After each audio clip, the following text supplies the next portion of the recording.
So welcome back from lunch. We now have our panel session, which is Contract Administration is Paramount. And our moderator for this event is Patrick Joy. All right. Thank you all. All right, first off, I want to do a shout out to Secretary Shalala. It was her becoming secretary that they started buying the shorter podiums and you can actually see me.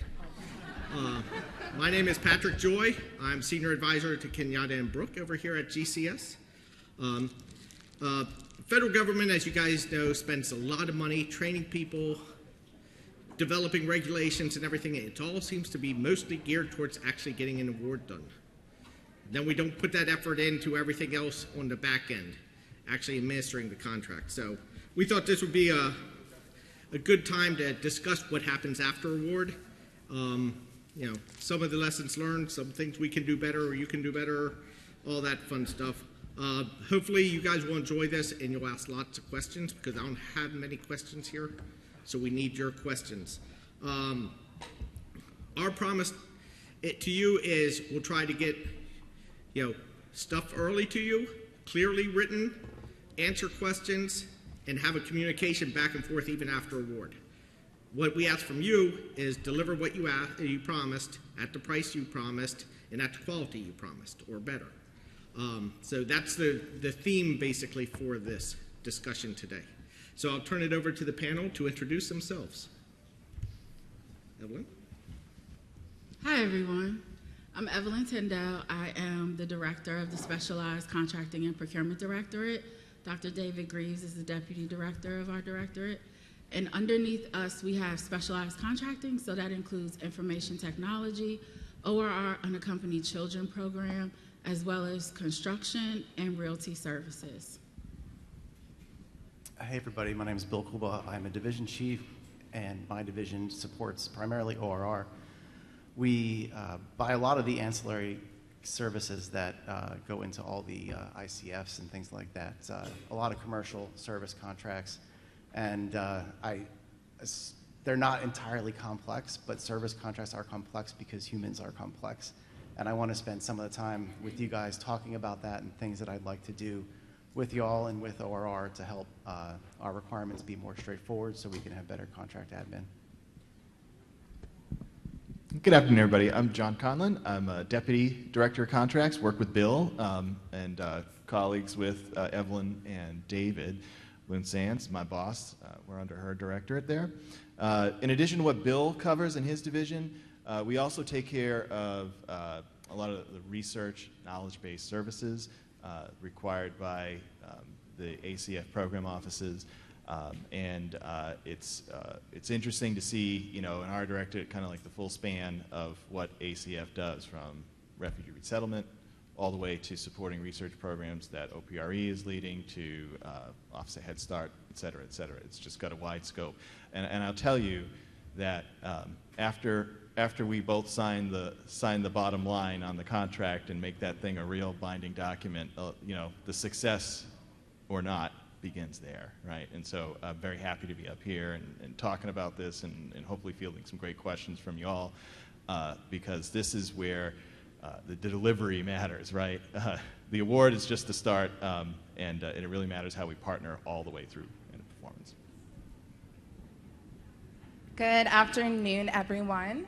My name is Maria Cassidy. I am a Senior Procurement Analyst in the Office of Acquisitions, which is headquarters for the Department of Health and Human Services. I'm also a Senior Advisor, or an advisor to the Senior Procurement Executive. So just to provide you guys a little bit more information about my office in particular, the purpose of the Acquisition Oversight Division is to assist and ensure all of the operating and staff divisions in the Department of Health and Human Services deliver quality and compliant acquisition solutions at fair and reasonable prices, not just to meet the regulation requirements, but also to ensure good stewardship of taxpayers' dollars. In our office in particular, we review most of the high dollar value and the high visibility actions that GCS tries to award or goes to award. We review it earlier in the process. We ensure that there's compliance with not just the federal regulation, but also policies and statutes. We also provide ad hoc training to help assist GCS since they're somewhat of a new contracting organization. So we provide that training to help work through any non-compliance issues. And we also work to resolve any issues prior to my boss, Katrina Brisbane, receiving any documents. We also execute PMRs, which are basically audits of contract files, to ensure that the contracting function is doing everything that they need to do. And we also want to improve effectiveness and efficiencies of the acquisition system. So we share best practices, lessons learned, to help GCS make great business judgment in awarding these contracts that you guys are after. Thank you. Hello, everyone. My name is Seth Chamberlain, and I work in the Administration for Children and Families, but not in contracts. I work in one of the program offices. So my office is responsible for the TANF program, the Temporary Assistance for Needy Families program, as well as some competitive discretionary grant programs, including the Healthy Marriage and Responsible Fatherhood programs. You know, since I work in responsible fatherhood, you know, I always want to ask folks if they know any good dad jokes. And I think we all know when a joke becomes a dad joke, right? It's when the punchline becomes apparent, right? When the punchline becomes apparent. So I am, grown. So I think this is critical. This is what I care about, right? So we spend a lot of time with the contracts folks working things out at the beginning to procure the best contract to carry out the work. But my office cares about how it's actually administered and whether it's carried out as intended. I have almost 20 years of experience working on this side of the contracts. I'm a Core 3. I've administered over 20 contracts. I've written over 20 statements of work, and I've carried them out to completion. I've seen places where contract administrations work really, really well, and sometimes where it's fallen apart. And so I'm really excited about this. I'm also reminded, do you guys know that the American Revolution was actually started because of a breach of contract? I don't know if you know that. Yeah, the British thought it was a violation of the T's and C's. The T's and the C's, right? So, does not, right. All right. Yeah, turning it back over. What kind of questions do you have for us? So, just so you know, Seth will be performing at the Holiday Inn down the street this Friday night. So, well, you know, good communication is what you need for contract administration, so let's start there. You know, what are we doing now to make sure we have that open and honest communications so not only we can get a contract awarded and everyone knows what it's about, but what we're doing to make sure it stays on track? Any of you? No, that's fine. So I would say we've had this conversation over the last couple of days saying that communication is key, right? And so we want to start those conversations pre-award, but contract administration is even more important because we've said here our commitment is getting clear requirements to you as early as possible so that you have an opportunity to ask us questions as early and often as possible so that we can get to sustainable solutions because that's what we're after. And so as a part of that process, we need to ensure that we're always in communication throughout contract administration, right? Because there are things that come up, especially with all of these dynamic missions that you've heard. There are things that come up in execution. And we have our PWSs, we have our QASP, and we want to make sure that we're managing the quality of the services you're delivering and the deliverables that you're providing us. But we need to know when there are issues, when there are problems. We need to know what's working well, and we need to know what maybe needs to be tweaked. We also want to know where you've learned some lessons and are able to offer some efficiencies back to us, because there are some learning curves. You know, a lot of you have been either in this portfolio for a while, whether it's as a sub or as a prime. And so you've seen the iterations of programs and the various things that we've offered, and that's a lot of good, valuable information to us. And so we need that from you.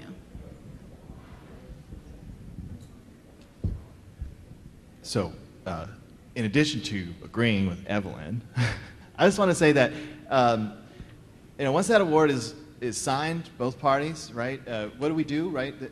The best thing we can do is all get together and go over that contract jointly. Kickoff meeting, start a work meeting, whatever you want to call it.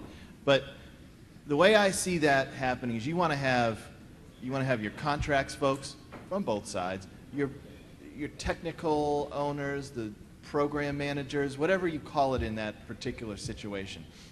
Those four parties need to sit down and talk through expectations using the contract as a guide. Now, the day before you all negotiated it, everybody should know everything, but it's like sitting down now that we're all engaged together, we're going to be working together on this project. I see it's critical. There needs to be communication from the government contracts person to the contractor's contracts management. That needs to be really good. Ditto for the program manager on the government side to the program manager or the person in charge of delivery on the contractor side, and then across too. All of those corners need to be talking, understanding, and really developing a good working relationship, which isn't defined in a contract, but is also essential, right? Responding to an email, having a candid conversation, all of these things. When you have that, when you've worked together to build that type of relationship, then you can turn the four corners of that contract and all the black and white in it into a result that, like, Seth needs, expects, and all the other 21 program offices here, they expect. And that's our joint duty, right? But I've seen it, and you probably all have seen it too, when all four corners, there's one edge that's not really firing like it should, and there's problems, right? Depending on which one isn't working, you have different types of problems, but probably the most successful projects you've worked on that had value for your business and the ones that brought real value to the government program was one where there was great communication all the way around, starting at the kickoff meeting and then continuing, not once a month, but like as things occur, day to day maybe, during busy weeks, and then it just kind of flows. But that relationship is there, and then you can build and you can deliver a contract reliably when you work in that relationship. So that's my value that I try to drive in the team, like Bill, Evelyn, Maria, Seth. Like we want that to be happening. We want to create a really a healthy relationship. So. And my piece of advice is kind of short and sweet, but from an industry perspective, you guys are the experts. There's a reason why you guys were awarded a contract, and there's a reason why the contract is written specifically as it is. It's not a personal services contract. You guys are responsible for the management of your own performance. So especially at the beginning of a contract, once it's awarded, it's very important to ensure that you have proper communication controls within your company, and that most of the communication, if not all, is coming strictly from the contractor representative, that is the opposite person of the contracting officer's representative. And that's just so the contracting shop and the program shop doesn't get overwhelmed by hearing from your employees on any issues or concerns they have. We also recommend that you guys notify us as soon as possible if you do not receive your government furnished property in a timely manner. From just my experience being a contracting officer before I came to HHS, that was a huge thing kind of across the federal government, is getting the equipment to you guys and making sure that you guys have everything that you need that the contract specifically listed out. So letting the government know sooner rather than later is huge, because your evaluation of your performance begins the day of the first day of the period of performance of the contract. So just kind of keep that in mind. Thanks. I just want to add, I'm sorry, Seth. I just want to add two real quick points. We talked a lot about communication, and I think a lot of that communication starts with us as the government. And if we don't provide you guys with a clear requirement, the chances that we're going to have a messy post-award administration are high. And I also feel like we're always in a rush, and when we don't offer you guys enough time to provide a proposal or ask questions during the solicitation period, that also increases risk. So just wanted to toss those two things out there, probably unpopular opinion on my side of the table, but for you guys, I see what you guys have to deal with, and in terms of requirements, and if they're not clear and we don't give you guys enough time to engage us on them, then those issues are just going to percolate throughout performance. So I'd just like to emphasize the importance of roles and responsibilities and sticking in your lane. I rely on the contracts folks for contracts things. And I don't try to get in their lane because, I'm not a lawyer. I haven't lived my life in contracts. I know something about, healthy marriage and responsible fatherhood. I know something about some other things, but I don't know anything. I don't know enough about that, right? So realizing what the Corps' responsibility is and what the contracting officer's responsibility is, that's really important. Additionally, when my shop writes statements of work, we are really specific. My statements of work are really, really long and detailed, and for good reason. We know what we want. And when the contract is administered, we want to work with you to carry that out. There are going to come times when you might say, you know what, maybe we could add something, or maybe we could change this thing. That's great. We're going to have to talk with the contracts officer about that. I can't authorize that. I can authorize, whether something is proceeding with good quality, within cost, on the timeline that we agreed to, and that's what we're supposed to do, right? That's what we are. I am the representative of the contracts officer. I'm not the contracts officer. So I think just staying in lanes and realizing what the program office does and what the contracts office does, I think is super, super important. Okay, thank you. Speaking of that, so since you changes, modifications to contracts, they happen quite often, sometimes way too often, but one of the things, it's a lot of times, I know from our perspective as contracting people, it comes as a surprise. We don't know it's coming, and all of a sudden we get a request, maybe from the contractor over here, maybe from the Corps, and it's sort of like, what is this and why? So what can we do on our end, as well as advice for them, so we're ready for that, and it's not just out of the blue, September 28th, hey, here's an idea. Go ahead. Read. Sorry, I'll go. So kind of what Bill spoke about earlier was making sure, especially during the market research phase and the solicitation phase, is asking questions about the requirement where you think something might be unclear or might have room for additional clarification. There's nothing worse than, if industry expects or thinks that they're going to be guaranteed a modification if they notice something was awarded without, like for example, if we need a house, but we didn't define how many doors and where the doors need to be located, just because a contract got awarded doesn't mean you're going to receive that modification for the doors. We might already have a vendor that can do that. So keep that in mind when you guys are submitting your capability statements and you guys are submitting your proposals as well. And then also keep in mind, again, kind of like what Seth said earlier, who you're talking to. The contracting officer representative only has limited capabilities that were delegated to them by the contracting officer. Really, the contracting officer is the only individual that can legally change a binding agreement, which is your contract. So you have to make sure you talk to them and you get it in writing prior to proceeding with any type of changes to the awarded contract. So back along the lines of, John talked about kickoff meetings, and I would say regular status reviews and check-ins. Some places, they call them, your high-level program management reviews, where you're going over like those key priority items that get you to the solution that the program office is seeking. And so those are usually the times when we find out that maybe there's something additional we may need that we hadn't originally anticipated in terms of getting to that, depending on your contract type, right? And then there's other times where we discover that there may be some things that we hadn't considered or might be new things that have come out of, in our case with ACF. It could be something statutory, it could be something else that's a limitation or something new that we have to consider how it impacts what we do. And I think those are opportunities where you have your key stakeholders in the room, where you can really have a true conversation.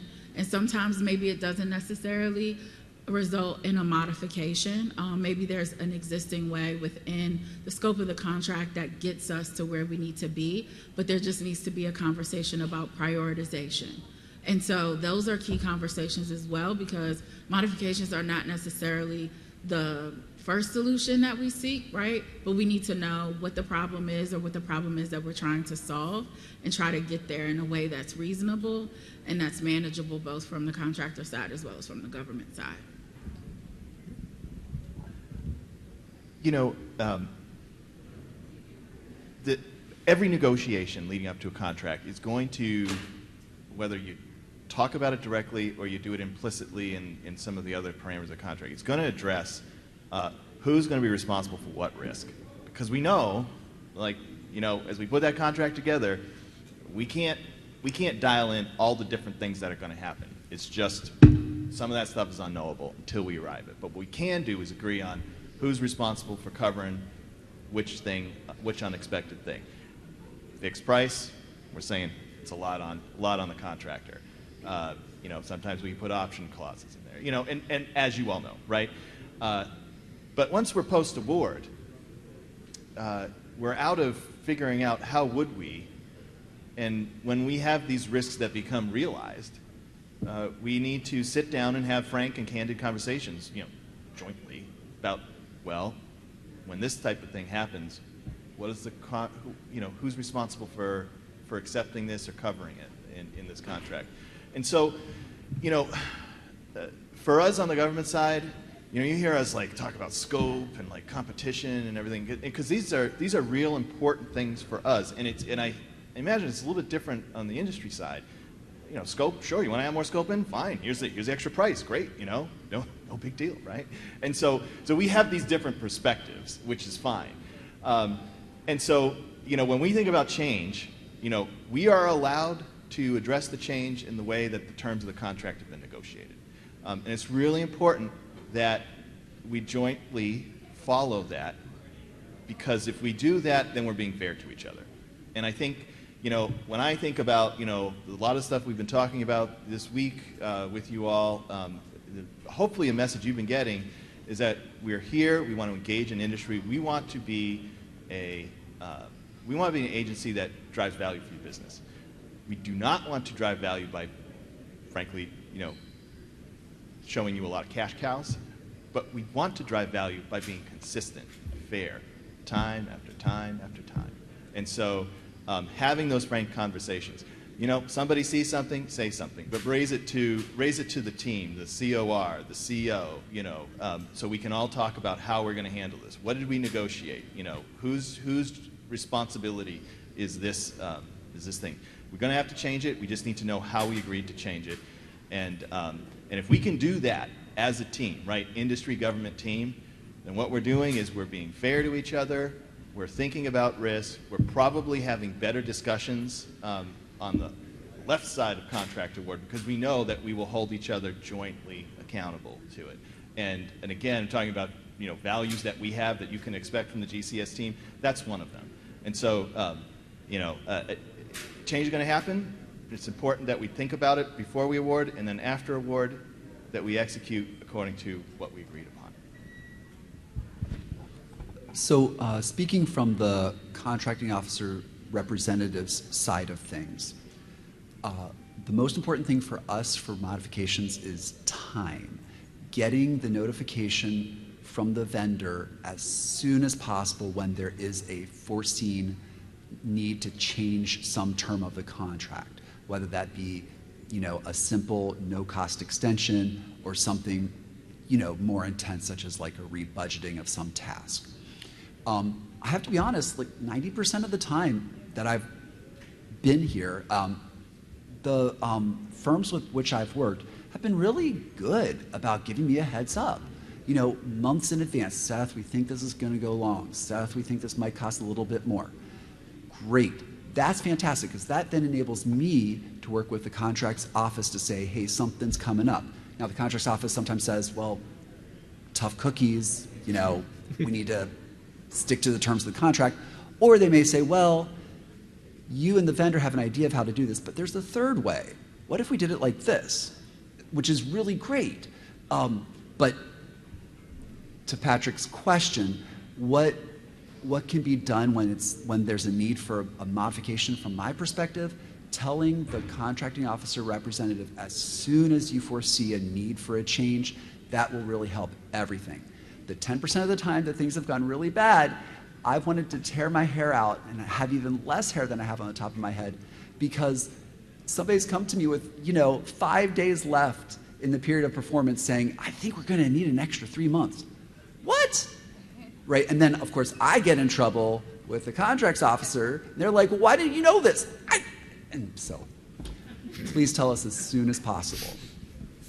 And I would like to speak from a compliance standpoint. So from a policy standpoint, before a modification can be awarded, the contracting officer has to make a scope determination. Is that change within a reasonable understanding of the terms and conditions of the contract, or is it truly completely out of scope, and we need to inform industry and the public of our intentions to modify this contract and essentially sole source the modification to the current vendor performing the rest of the services. This is where you guys can kind of pay attention to SAM.gov when it comes to the J&A postings and notice of intent postings.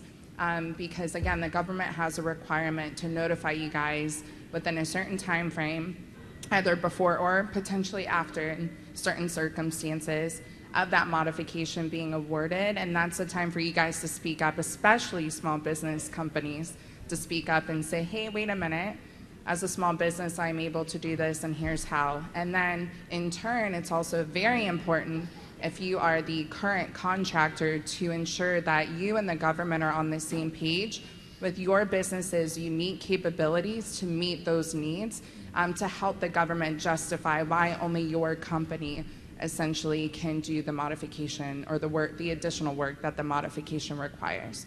So that's, again, from a compliance standpoint. There's additional paperwork that the contracting officer and the team has to do, has to be vetted, and some of it does have to be posted to you. So making sure that you are strategically using those public government platforms to see what the government is doing is key.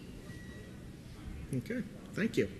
All right, so I have one more canned question, and I'm sure all the people virtually are going to be texting in questions real soon, and then for you all. Now, we're doing the administration. We have QASP, we have CPARs. So what are we doing to make sure our CPARs are done timely, accurately, meaningfully? What are we doing? Because that's what they need. I just want to say that GCS has the #1 CPARS reporting metric in the entire department. So round of applause for them. They're doing great. So I wanted to applaud them. But are they meaningful? Thank you, Maria. Just kidding, boss. So CPARs are really important all the way around, right? I know industry cares about them. We care about them because they influence, they connect the performance happening now to future contract opportunities. Pretty clear. And I think we all share, desire that CPARs call it straight, because do we want bad performers in the ecosystem? No, we don't.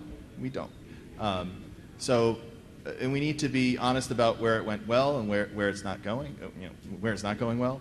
And so what are we doing? So we, as you could say, Maria, she never lies, right? So she said we're top in HHS right now. So that's one one sign of the importance of it to us. We we want to recognize good performance. We want to recognize exceptional performance.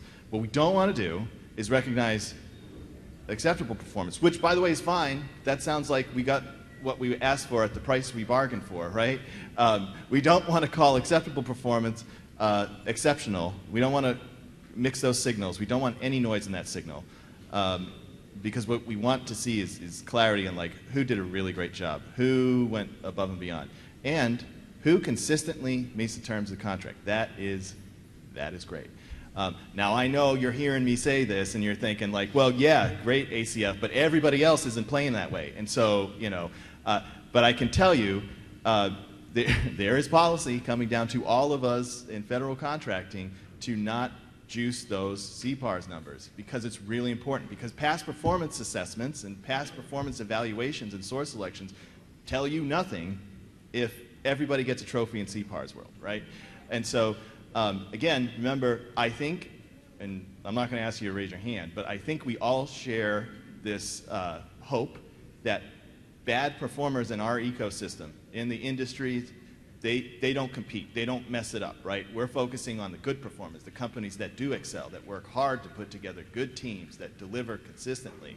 And we're working hard on our side to be honest brokers, fair, not ask for things we didn't bargain for. That's an efficient marketplace, right? And so that's why when we're writing CPARs up, we're going to give it timely, we're going to call it like it actually is. You may want an exceptional, and you have your right to talk about it with us when you don't see it being exceptional, and we'll be straight with you. We'll say, well, you perfectly performed the contract. That's great.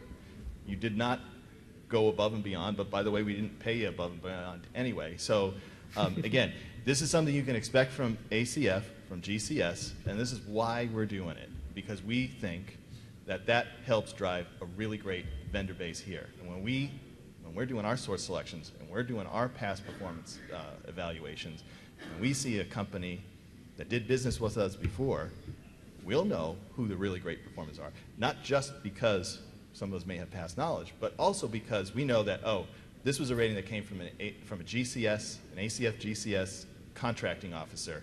We know that this truly is exceptional, or we know this bad performance really was bad, and there's issues there, and we know that acceptable is good. So again, you see, we're rolling out a lot more of this stuff.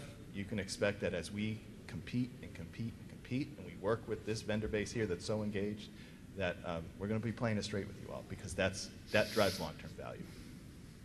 CPARS to me is a lot like performance conversations you have with your employees. First of all, it should never be a surprise at the end of your performance rating what your rating is going to be. You should be getting feedback from your COR regularly on how you're performing, what you're doing for them, what value you're bringing that they may not even be seeing. Our COs should be getting COR reports which detail those things. So when the CO gets the CPARS rating from his COR or her COR, they know that there's backup to support the different things that are being advocated for in the rating. That said, I have seen folks from industry put ratings for themselves or advocate for a rating in there that just simply couldn't even be possible because the type of contract they have didn't match up with what was being reported. But then I've also seen people who are shorting themselves because they don't say anything. So to me, it's almost as important as the way you would advocate for your company when you're putting a proposal together. Do the same thing when you're doing your CPARs. But for the most part, it should not be a surprise. If it is a surprise to you, then there's a breakdown between us, you, and our CORs. I'll also like to add that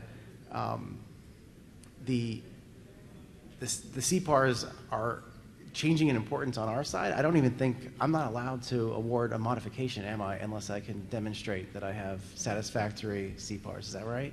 So to me, it's something that is increasing in importance on our side, and I believe that I can't cite it off the top of my head, but there was an IG report which came out which talked about the ratings that were being given out and how there was a trend in which there were so many exceptional level CPARs out there that it was like, how can this possibly be true?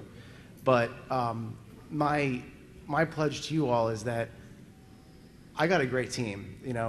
not every single person on my team is going to get an exceptional rating this year. Sorry, guys. But, you know, being satisfactory, that is okay. But if you do deserve exceptional ratings, please advocate for yourself. Please engage your COR, because it truly is a team effort to recognize the people who do deserve to be recognized in that system. So Bill just brought up something that makes me think about just, I would say, a good practice to have, and how he talked about your employee performance. So one of the things that we talk about as a team is, you know, it's really hard to recall on day 365 what you did on day one. So it's really good to keep a track record of what those things are so you can trigger your memory to come back to it. And to Bill's point of it shouldn't be a surprise, that practice that I mentioned earlier about the program management review, that's also an opportunity to talk about performance. It's an opportunity to get feedback. And those are those moments where we're communicating to say, hey, is what we're doing in line with your expectation from a contract perspective? Is the quality that you're receiving in line with the quality that you anticipated when you awarded this and what we promised when we proposed it? And then yesterday we talked about those alternative approaches that sometimes you all want to offer back to us and how those would come over when we're doing best value determinations. Those are really great key things. You know, if you're awarded a contract and the government says, yes, this approach is something that we're interested in, those are the key things that you want to track to demonstrate the difference between satisfactory, outstanding, and exceptional. Because those are the things that are being provided back to the government that exceed its requirement and how you're giving us a solution and delivering that solution. So those would be some of the key things that I would mention. You know, everyone knows what the CPARS rating areas are. You can all see what those definitions look like and how they are categorized from a satisfactory to outstanding. And so you're able to track that with your teams, and that's something that you can come and feel free to have a conversation with the government about in a regular standing so that it's not a surprise to you when we're sending you that CPARS and you have that 30-day review period. And you can come back to us and give us a comment and say, here's what the government said, here's our feedback, or here's what we think we did really well, so that you have that on record in the CPARS system as well. And from a compliance standpoint, I think there was a company yesterday that asked about getting past performance ratings as a subcontractor. So I wanted to provide you a little insight about that. The SBA rule was finalized, so currently, and this stemmed from the NDAA 2021, so the National Defense Authorization Act. Currently, it's still in process. There has been no amendment to the Federal Acquisition Regulation at this time to require prime contractors give subcontractors a past performance rating via the subcontracting plan. But just know that there's an open FAR case about that right now. So hopefully, I can't give you a timeline of when you'll see the changes in the Federal Acquisition Regulation, but eventually it should happen. Just keep in mind though, as a prime contractor, you guys are on the hook for your subcontractors' performance. Their performance is your performance. So just keep that in mind. Thanks. So I want to talk about filling out CPARs from the program office perspective. So in the program office during contract administration, we're going to get really close with you. And we're going to have, you know, sometimes weekly, sometimes, you know, leading up to a conference, you know, daily meetings. Sometimes at that conference, we might stop and get coffee. And I'm going to learn about your kids, your two dogs, right? And then when it comes time for me to fill out the CPARs, I'm like, oh, but she's really sweet. But I still tell the truth. And now that I'm in the position that I'm in, I have staff, I have cores that work under me. And when they've asked what to do in CPARs, I say, you gotta tell the truth. So it doesn't matter if like the puppies are just super adorable, right? You still tell the truth about what happened. I have noticed that the firms for who I fill out CPARs are really attentive. One time I got a call from the contractor saying, hey Seth, I noticed that you marked this. Is there something that we could do better? That's great, right? I mean, they're paying attention and they want to do better. So hey, that's how the system is supposed to work. So I want to tell you that even though sometimes it's hard on our side emotionally to say, okay, I'm going to tell the truth because I know I don't want to hurt her feelings. I don't want to, he's such a cool dude, right? I've coached my staff, we need to tell the truth. And so that does mean differentiating excellence from acceptability from unacceptability. I take it tell the truth applies even if it's ugly puppies and they're not really sweet people. Still be honest and give them a good rating even if it crosses. Okay. All right, we're looking for questions. Questions. No questions. Seth will tell more jokes. I'm sure he has them. Hello. Okay. Hi, I'm Anastasia Amata from Ad Hoc LLC, and I have two questions on two different topics. The first one is for Evelyn. Thank you so much for bringing up the sustainability piece. I think that's really important. And I'm curious, kind of a two-part question. Are you guys thinking about adding any language about sustainability in the solicitations? And if you are, what is the minimum criteria or your way of measurement of sustainability going to be? Oh, that's a great question. Where's Kenyatta with the stump the chump? So that's a great question. So the way that I look at sustainability is from a procurement innovation standpoint. So procurement innovation is definitely one of those things that has grown in interest, and we are seeking to get to the solutions that are most directly effective for our mission partners. So when I talk about sustainable, a lot of that is going to look like when we come to you with a solicitation, the way that solicitation process works and the way that we evaluate what you send back to us in a solicitation response is going to get to the meat of what we need, vice more of the fluffier marketing type of information. And it's going to also be a lot more customized to the mission partner. And so what I like to say is you'll see technical approach, management approach, staffing approach, all the approaches, right? And so it doesn't necessarily get to the heart of whether or not the government is able to assess the confidence in your ability to deliver the solution, A, that we're requiring, and B, that you're proposing. And so when we talk about sustainability, that measurement is going to come in the form of a QoS, right? Because we are working towards how you're going to deliver that. And we're measuring you against what we believe is the quality standard.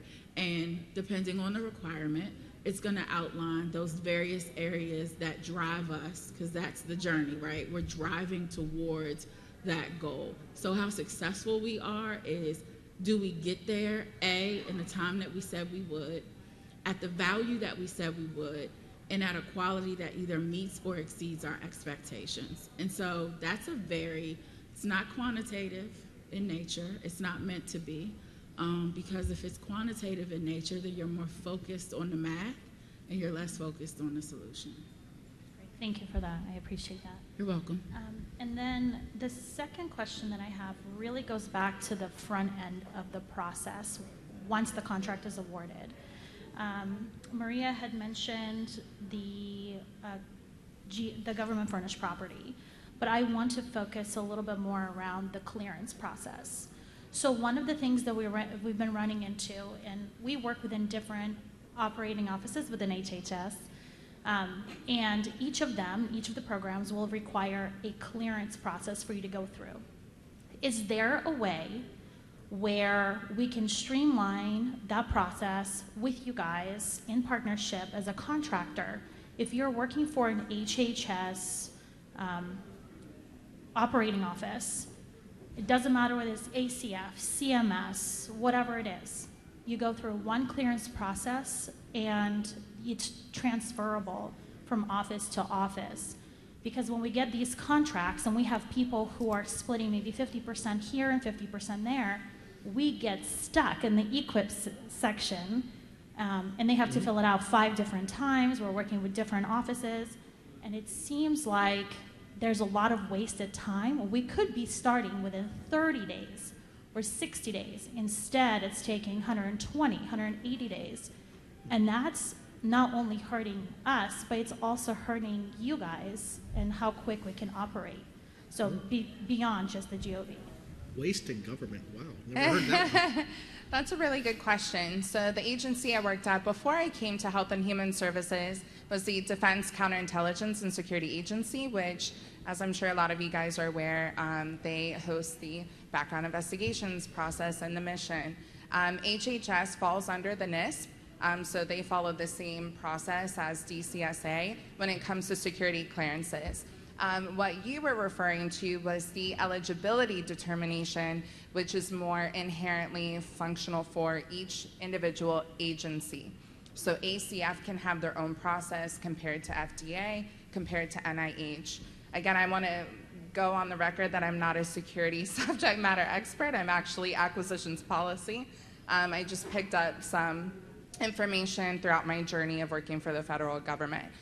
In that instance, though, I have brought that up to the security office about kind of ways to help improve that process. While the government still figures that out, because sometimes we just have to figure it out for ourselves, the best piece of advice I have for you from an industry perspective is to take notes of when, what dates you submitted your employees into the system, what dates they cleared fingerprinting and all the background stuff. And again, if it's something that's a delay on the government end, depending on how the contract is written, the government has to still pay you for your time and for the period of performance that's occurring. So that's what I recommend from your standpoint, but that is something that I'll say most of the security offices are aware of internally in HHS, and they're working to get more staffing on board and to get better processes in place. So thank you for working with them. Yes, sir. Hi, good afternoon. I'm Derek Douglas with Salesforce Professional Services. What would you recommend, and this is, I guess, just for anyone from GCS, what recommended channels or processes would you recommend to vendors in terms of getting status on procurement? So this would be either pre-RFQ or after a quote had been submitted, et cetera? Best bet is the contracting officer that it's listed on that solicitation. They are the ones who are in charge of issuing the solicitation. They are behind the scenes, overseeing the progress as we go through source selection, and you should expect responses from our folks when you inquire about status. And on the rare occasion that the response isn't what you need, you can always elevate to division chief, which would be like Bill Coolbaugh. There's several others in our office. And then ultimately, you can feel free to go right to the boss, like Evelyn or her deputy, David Greaves, or my boss, Loon Sands, or me, because we care about giving timely status. Sometimes you may want to know more info than we can share because of where we are in the process. But we want to let you know with as much detail as we can where things are right now, because we understand you're not just curious, you've got other things lined up. And if we care about the delivery when we sign that award, it's good to set expectations and keep everybody current so that their planning is ready to execute on day one. Thank you. And that kind of inspires me. So I find that industry doesn't always understand the government internal processes. It's not necessarily for you to understand, but I kind of would like to chime in because sometimes that the process is a little bit delayed. It's because it's going through extensive reviews. For example, I'm from the department and we're digging into the agency's contracts, right? It's kind of, it's not always a common thing to find in the federal government, unless, again, something is super high dollar value or high visibility. Just keep in mind that the contract actions that you see, whether it's solicitation or whether it's the award of the contract itself, there's numerous offices involved before the contracting officer can proceed. So there's the oversight side, which is my side and Donna's side. There's the policy side, And then there's the legal side as well as numerous chains of command within the contracting office. So I kind of want to give you guys a little bit of insight into that so you kind of understand. I mean, it's the government. What are we without all the, all the layers, right? Okay. We did get an online question, and I'll paraphrase it a little, or rephrase it. Proper contract administration starts with clear and concise and understandable statements of work and requirements. So what are we doing to make sure we write better requirements? Besides, Seth's are perfect, so he's speaking for the other parts of ACF now. So,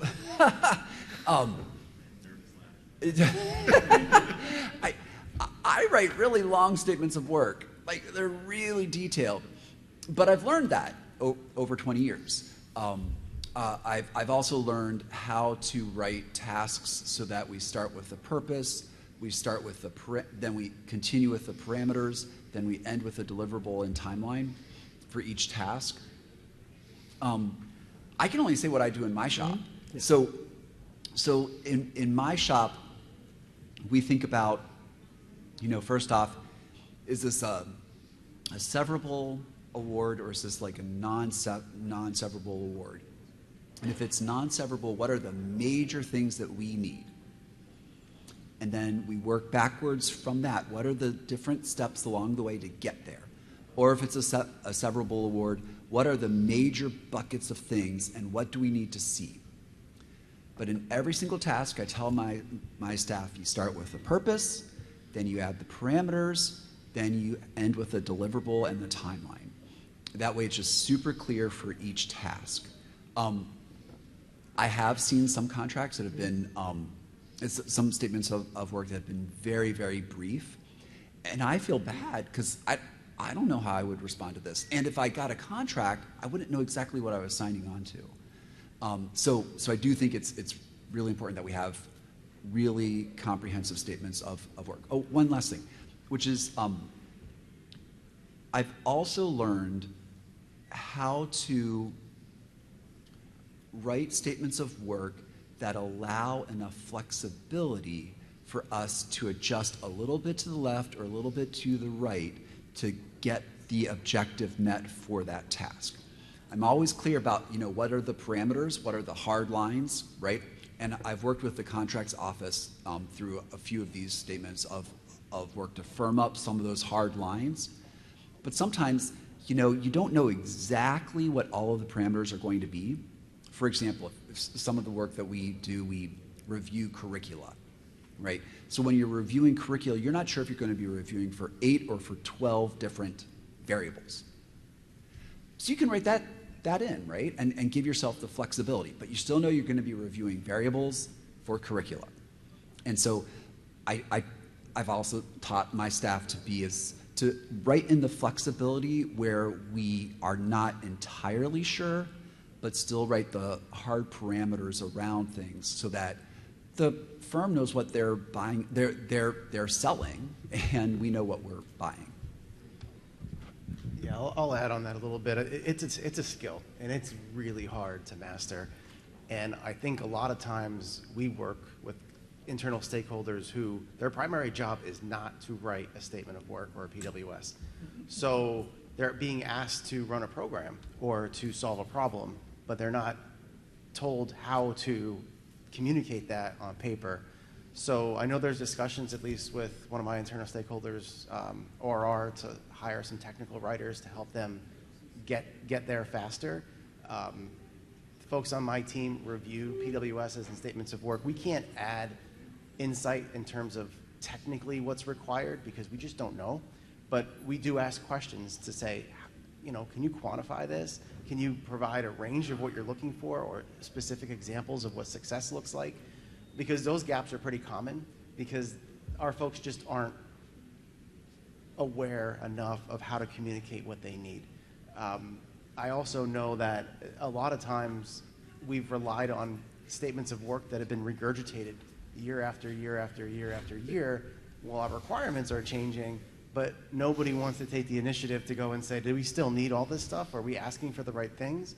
And if we're using the same vendors over and over again, we're relying on that relationship rather than the document, which is actually what should drive the performance and how we measure it. So there is a definite awareness on our side that that's a gap that we have, but it's also something that we are working through training and also through hiring staff that can do technical writing on behalf of our program managers to be able to get better there.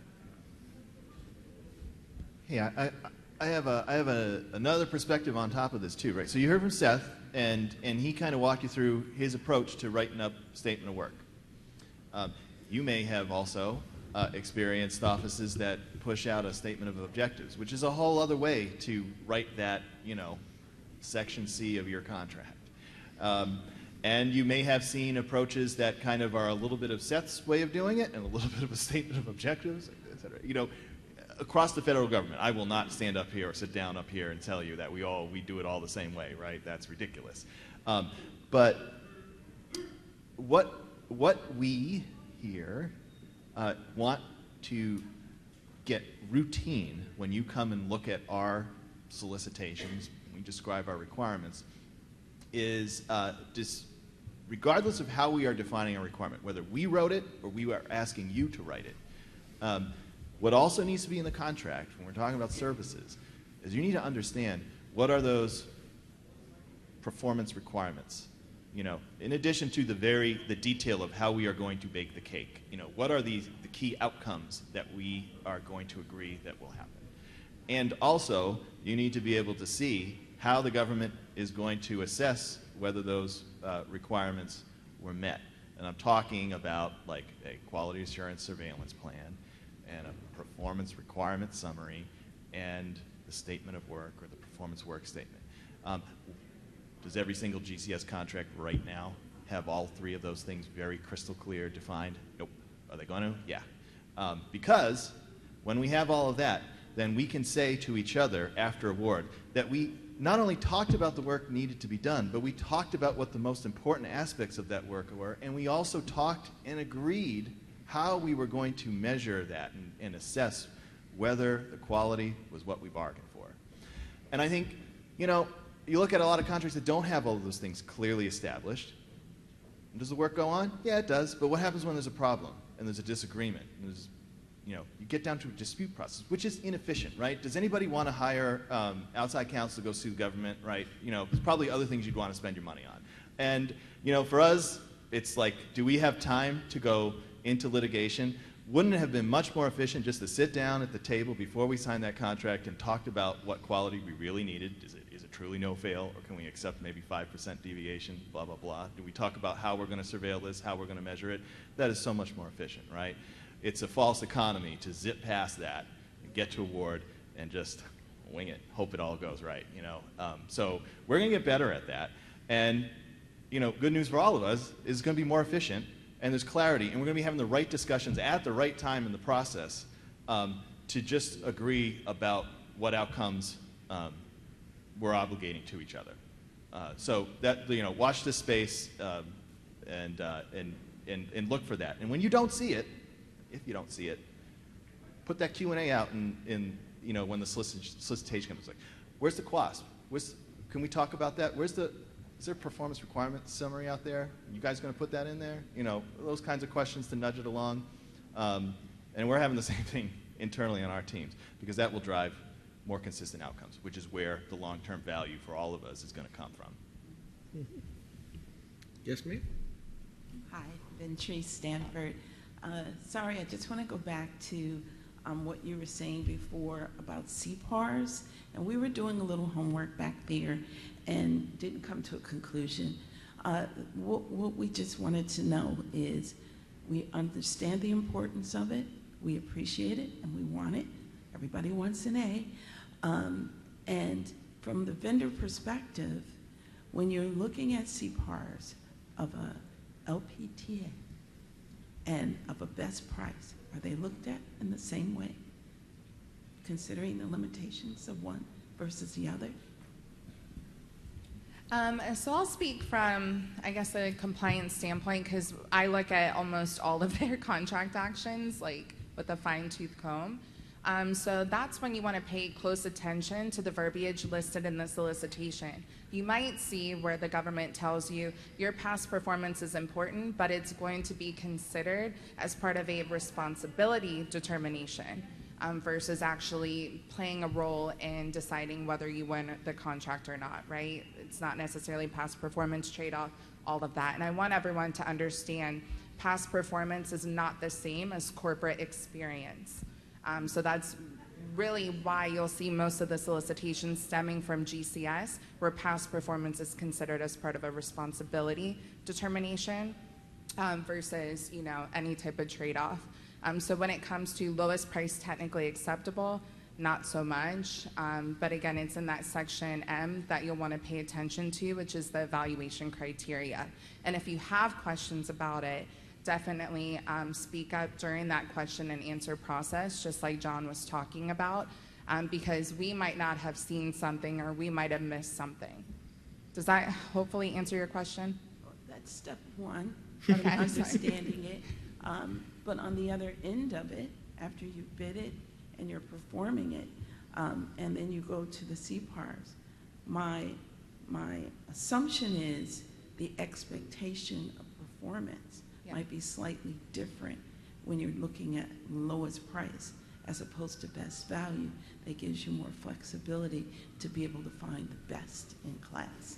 So keep in mind that lowest price is still best value as well. It's just a different, regardless of the source selection technique, the contracting officer is charged with making a fair and reasonable deal at the best value for the federal government.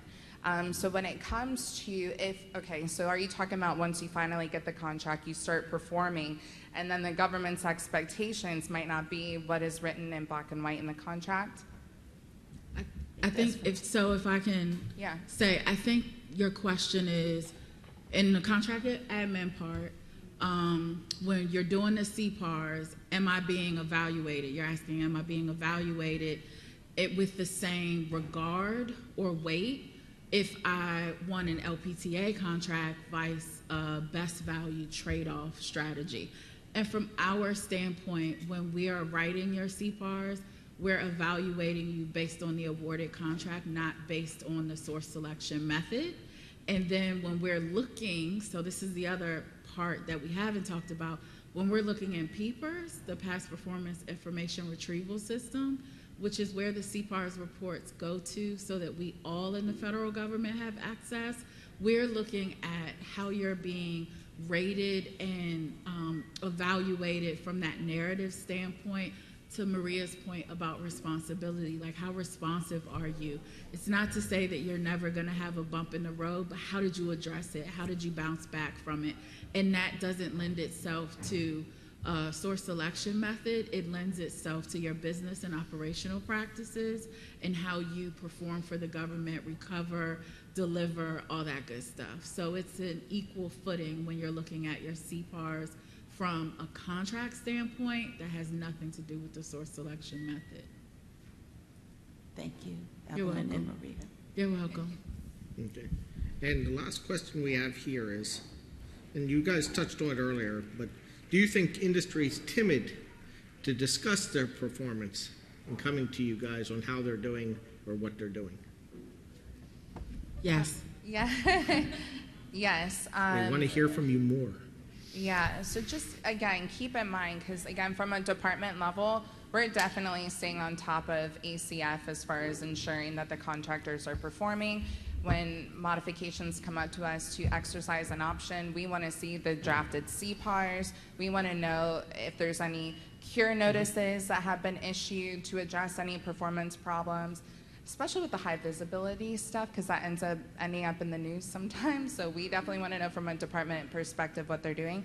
But yes, I just want you guys to understand that we're all human at the end of the day. We all have different jobs that we have to complete. So don't be shy to come to your contracting officer representative or the contracting officer about any issues you might have when it comes to performance. What I don't want to see is I don't want anything to come to the department level that is a forest fire.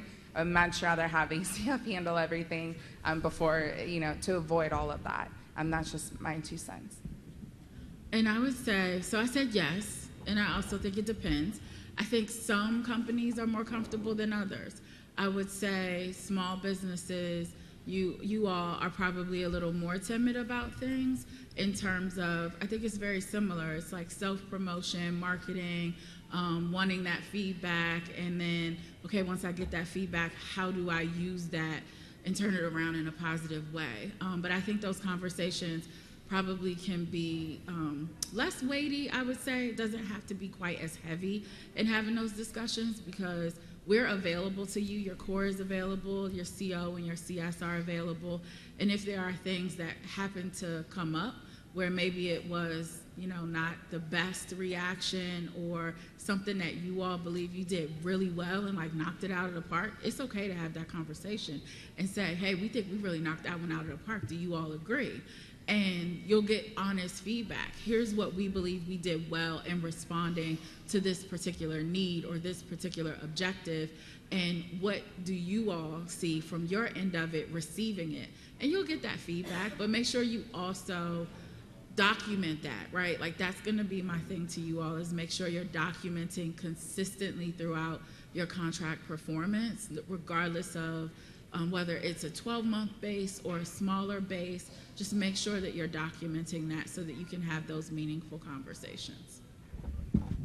So my reaction to the question was, do we think that industry is timid? I've had that conversation about performance with almost all of the contracts. I think that the contracting officer representative may seem more approachable just because you're talking with them, every other week or something, right? So they may seem more approachable. So I have had that conversation with almost all of my contracts. The ones that haven't are the ones that weren't doing very good. What I will say, though, is I really appreciate it when a vendor says to me, how did things go?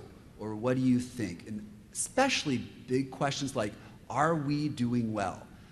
I love when I get that question, because it signals to me that the contractor's interested in giving what they signed up for and meeting our expectations. I love that. So I don't think there's ever been a time where I've been irritated that a vendor has said, hey, how are we doing? In fact, sometimes it helps me think, oh yeah, I need to tell them that went really well. So please ask us.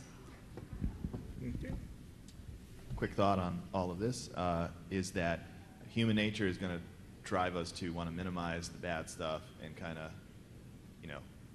emphasize the good stuff that's going on. And whether I think vendors are timid or not, I have no way to assess, really. I mean, you are better positioned to tell me whether you're timid or not. I know that there is there's risk when you call up the contracting officer and say, well, I got some bad news for you. Speaking to nobody in particular here, but contractors are like, hey, we are tanking on your contract. I got no solutions for you, right? That's not good, right? But my appeal to you all is to resist human nature. Contract problems do not self-resolve usually. If it's bad now, it's probably going to get worse tomorrow. And what that slope looks like, I don't know, but it tends not to improve. So please do not be timid when you're having a bad day. It's best to just contact the contracting officer's representative. Let them know, hey, we got an issue, we got to talk about it, we want to minimize what's going on, approve it, right? Again, we will be fair. We will be fair. If it's the company's fault, we'll expect some accountability, but we're not going to be jerks about it, right? Talk about consideration. I mean, again, we don't want to terminate for default, like, the first sign that it's an issue, because then we got to go, re-procure this stuff. There's a mission impact, right? Seth does not want us shutting down contracts left and right.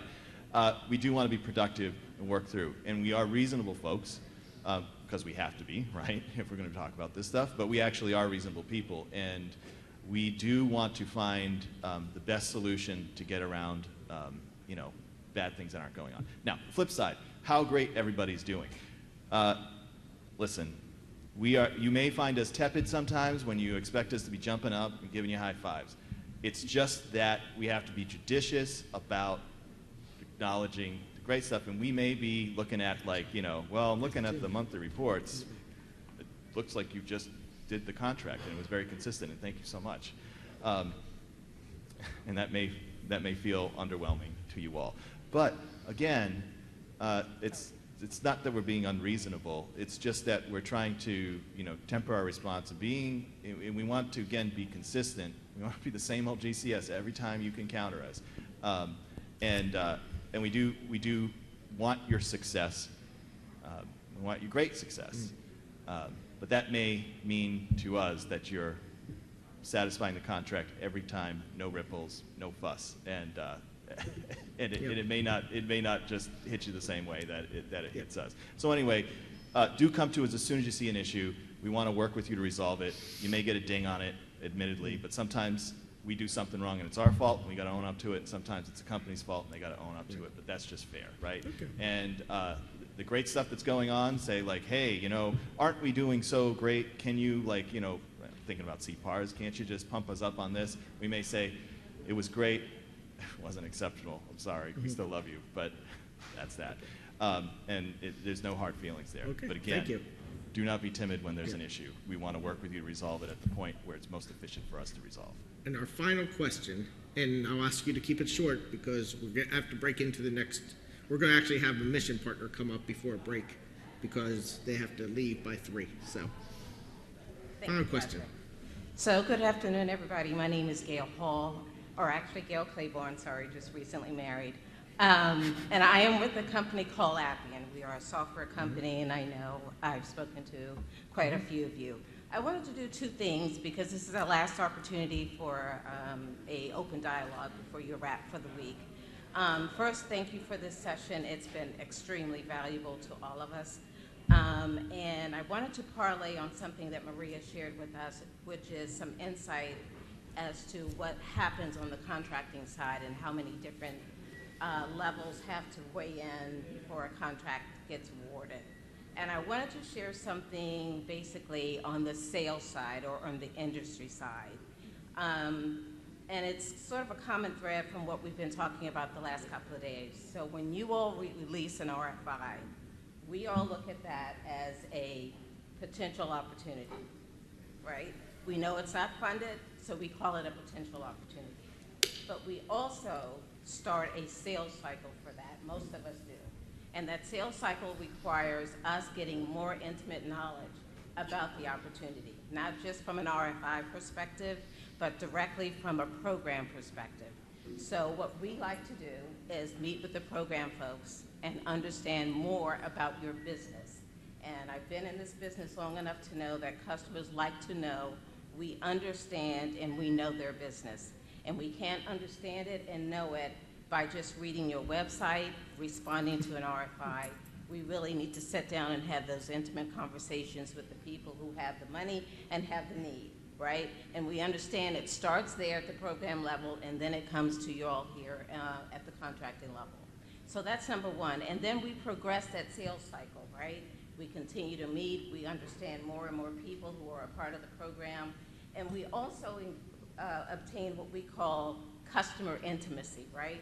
There are things that you will share with us, and I'm not talking about competitive things, but we all know that everybody has a wish list, and if you're on the program side, about a new system.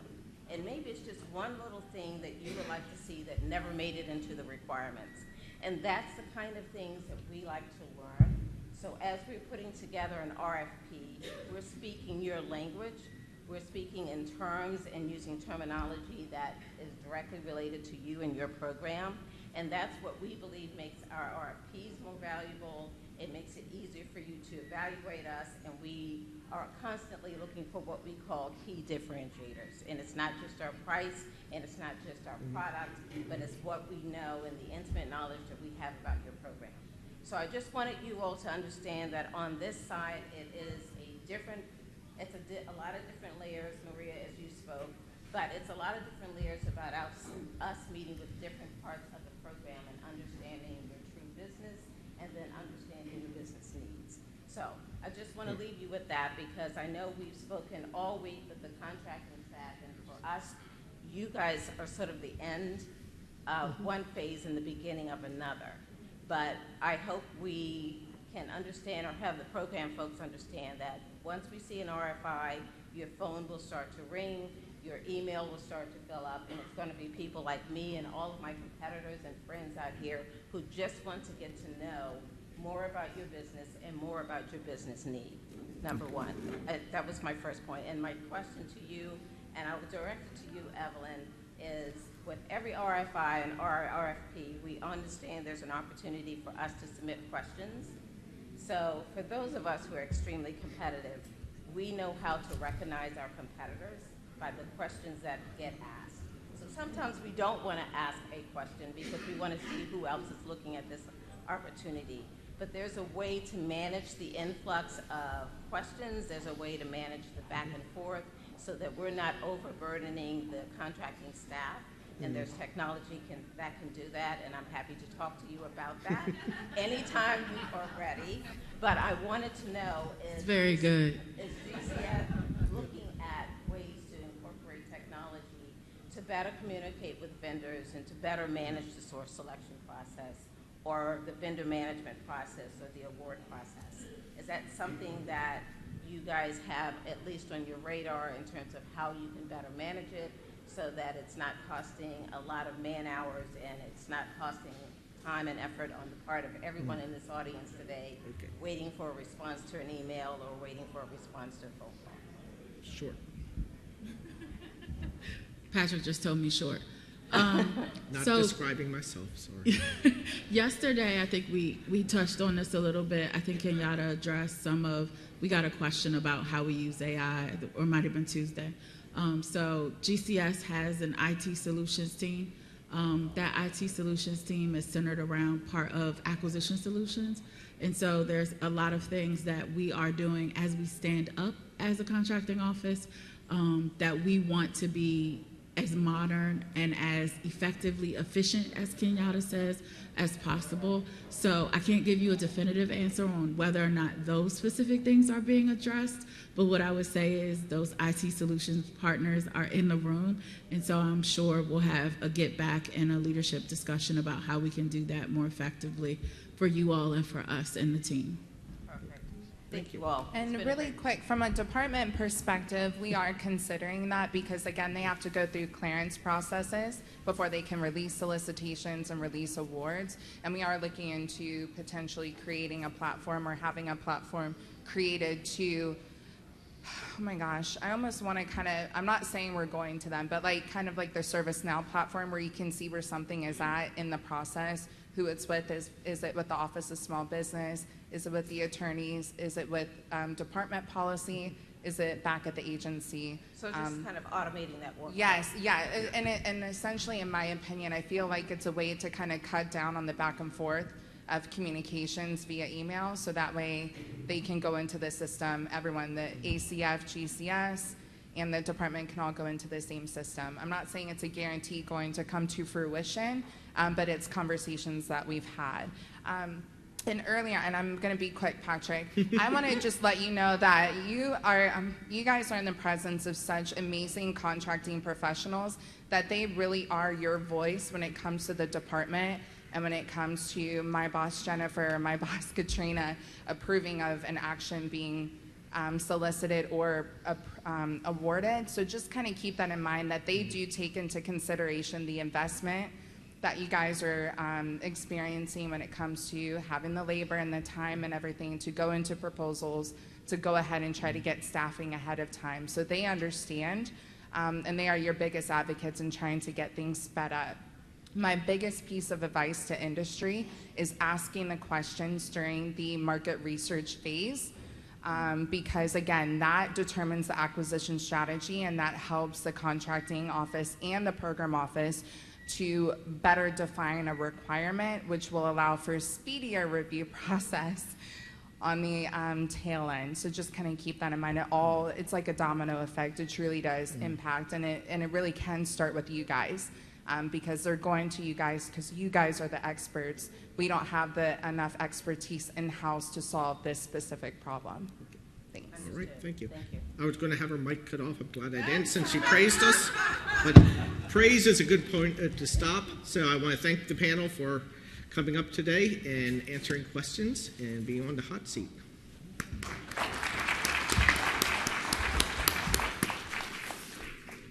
And as they get set, we're usually at this point we would go to our networking session, but our next industry partner, Office of Child Care, yes, OCC, too many abbreviations with O's in it. They have to leave by 3, so we're going to ask them to come up now and we'll do the networking session right after they present. So, come up, OCC. All right, we'll do this again. I want to welcome our next mission partner, Office of Child Care.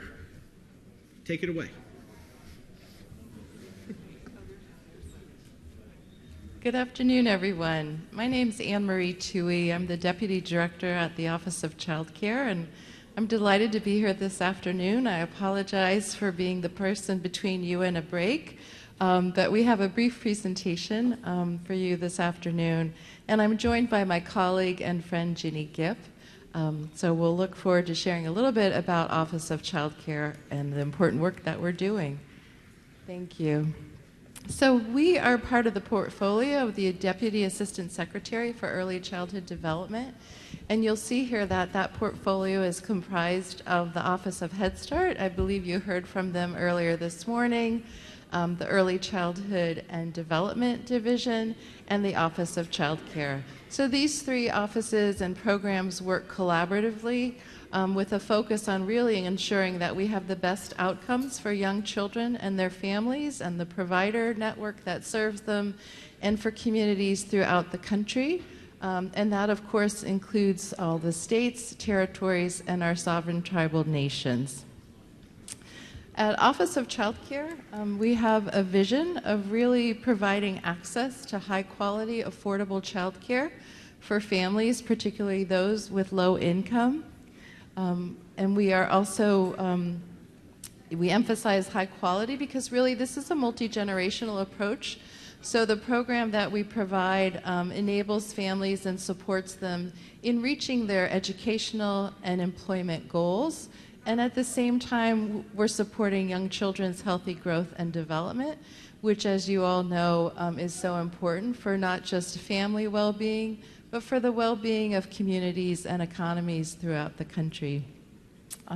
We also have a large focus on really strengthening the early childhood system, this system of child care providers, so that we are ensuring that there's enough supply and services to meet the needs of millions of young children and their families.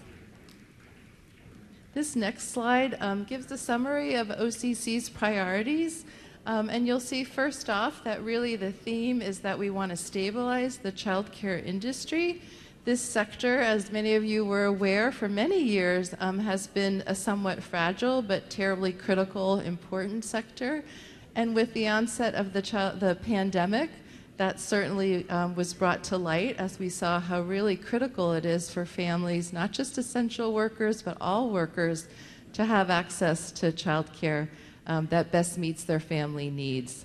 So we are looking to focus on making sure that the child care sector is continuing a strong recovery from the pandemic.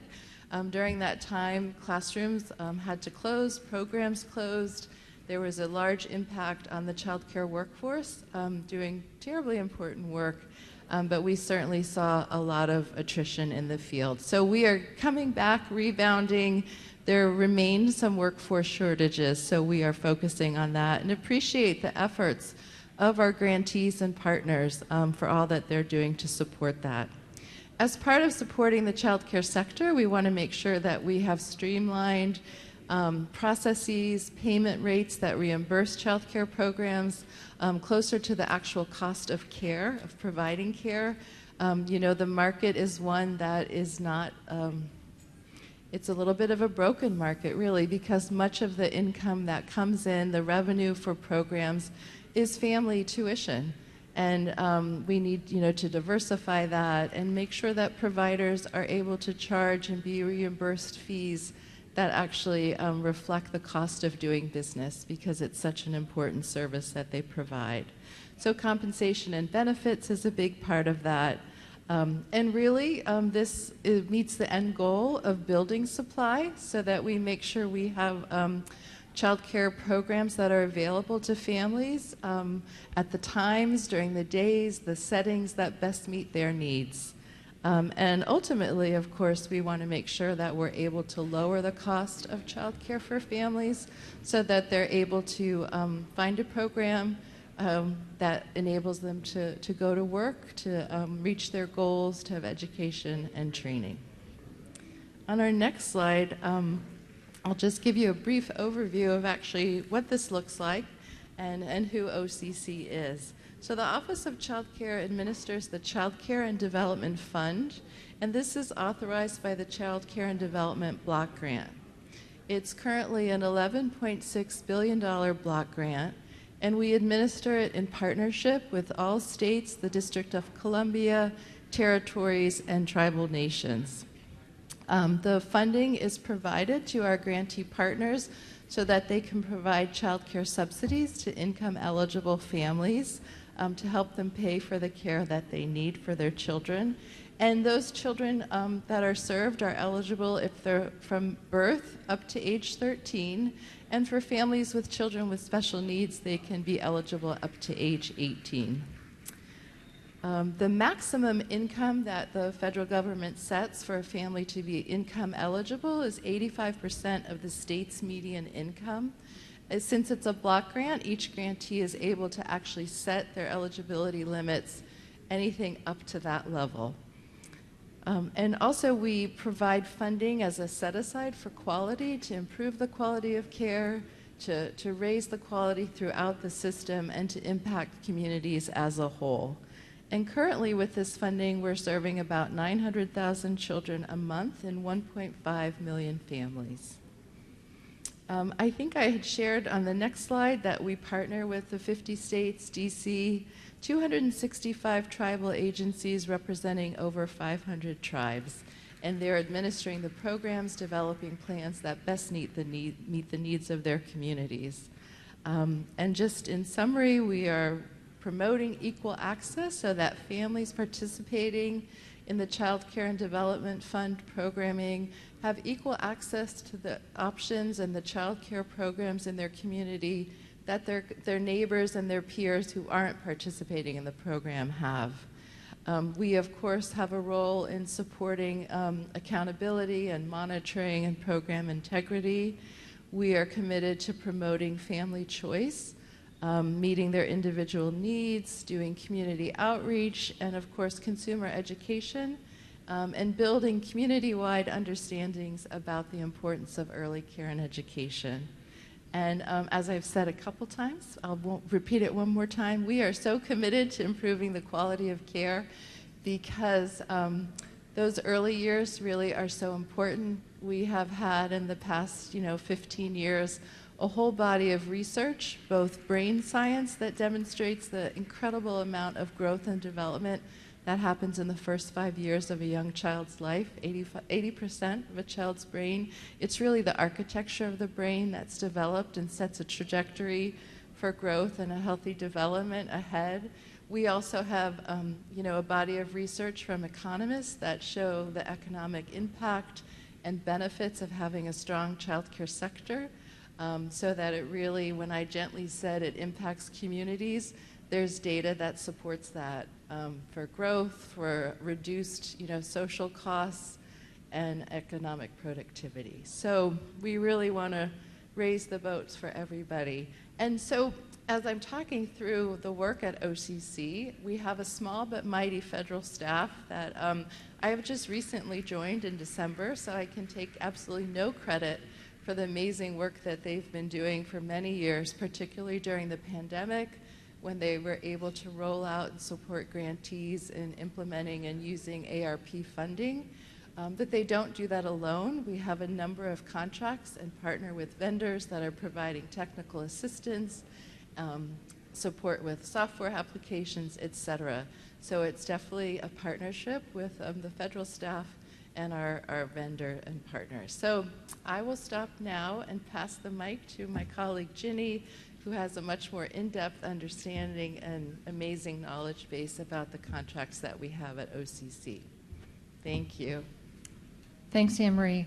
What Anne-Marie didn't tell you is that she did just come to the Office of Child Care as our Deputy Director in December. She brings an incredible wealth of knowledge all the way down to the classroom level, and high up in, I would say, state government, but if anyone lives in Fairfax County, Virginia, or know of Fairfax County, Virginia, it is a very large county. And Anne-Marie ran their Office of Children for many years, worked really closely with the Virginia Child Care and Development Fund lead agency, and did a lot of amazing work there. So she, instead of like me, I've grown up in the government, some of us have, she has walked the talk or talked the walk. She's been in the trenches and provides a great perspective to us in federal service. I will say that when COVID unfortunately arrived on our doorsteps, that child care this is not the way you want your portfolio to get elevated or have more money in it. But because of child care, because it was shuttered in so many places, we got a huge amount of COVID dollars from different bills, like the American Rescue Plan Act, one that Anne-Marie just mentioned. And so at one point, while we work directly with state, territory, and tribal lead agencies, our funding is to benefit, across the land. And it's because the funding was so broad, really, we were kind of, it's not a joke, but we were saying we're kind of the Office of Child Care for everyone, because it was such a big mandate, and there was so much work to be done. And as Anne-Marie said, that's where we haven't always had the opportunity to have a huge federal workforce in our part of ACF. So that's where we contract with experts and some brilliant companies. We don't have a lot of contracts. We have about 9 at the moment, and they're a combination of A-days and non-A-days. But the one thing they have in common is their mission, is their dedication to the work that they bid for and win. And we work really closely as a partnership to get the work done. And that was never more evident. And I've been in the Office of Child Care since 1995, at HHS since 1984, but fortunate enough to be in the Office of Child Care since 1995. And it's been great. This is one of the highlights of a very terrible time frame with the pandemic, was watching everyone band together to help.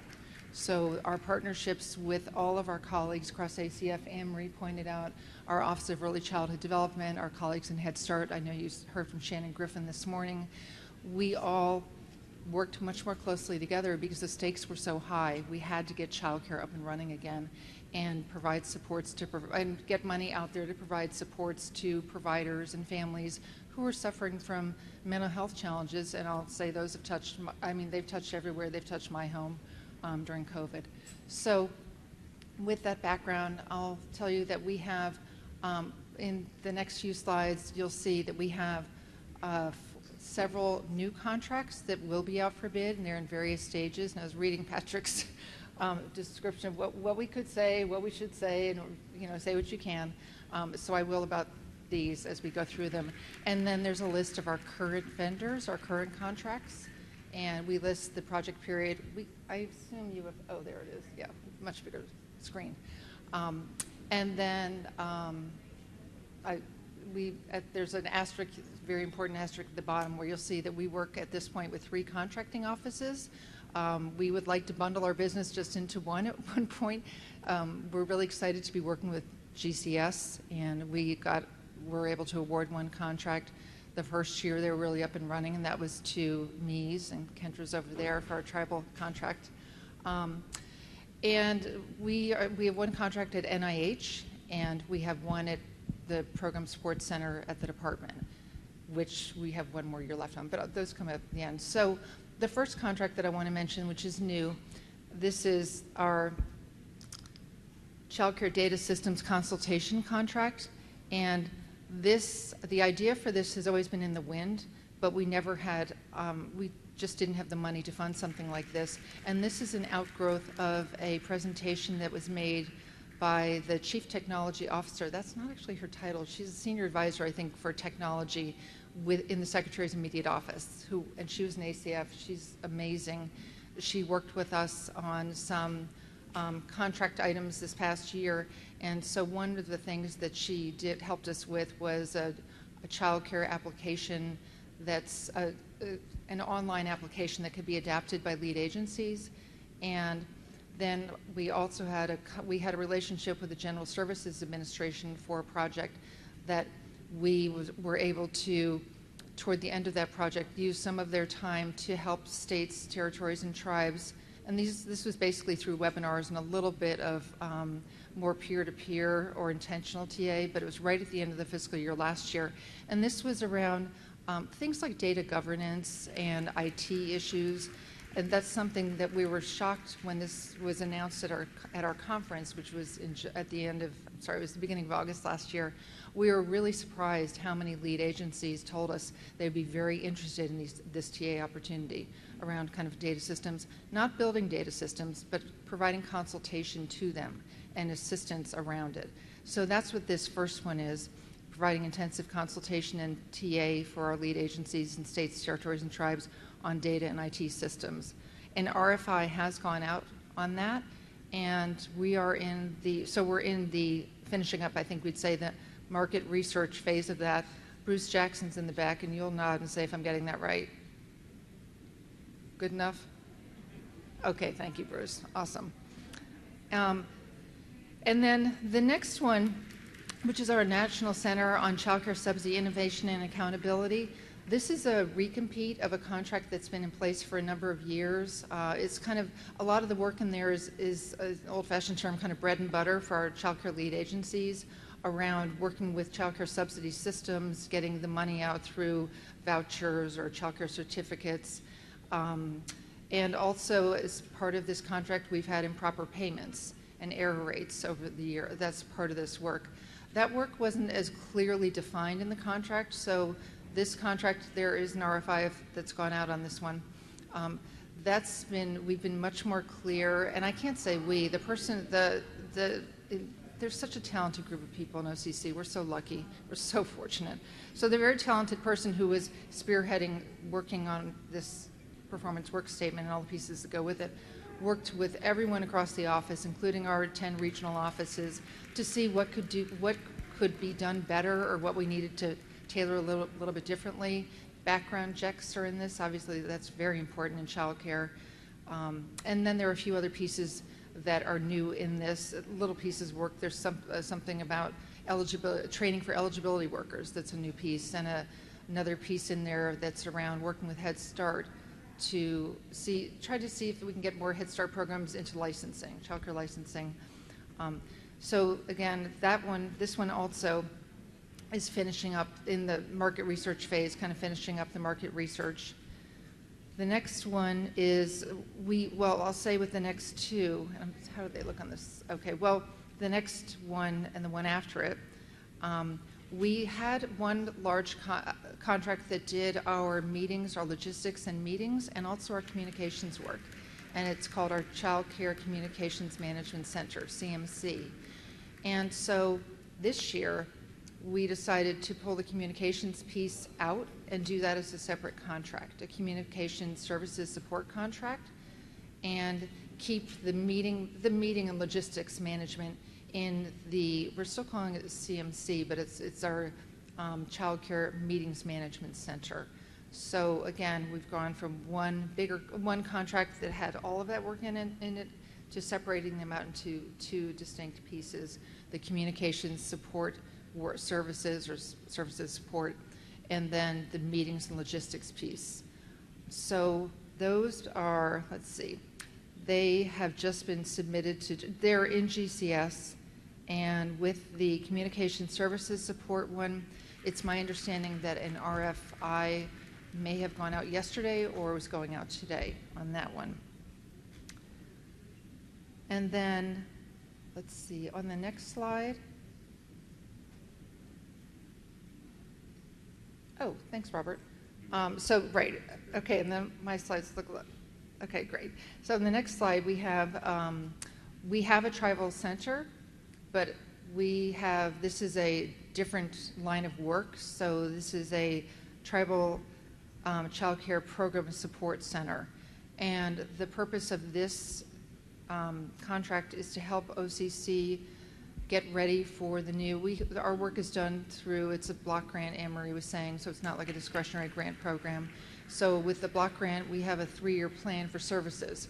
It's very detailed, and it's filled out and submitted every 3 years, 3-year plan. But there are different pieces to that. So we have to get an OMB approval for it. We have to consult across the land with folks on it. And it's a complicated process. So this contract will help with all of those pieces. And it's also going to add a piece, tribes, not states and territories, only tribes can use CCDF funds for construction or major renovation of child care facilities. So we added something in there to help with construction and renovation, major renovation applications.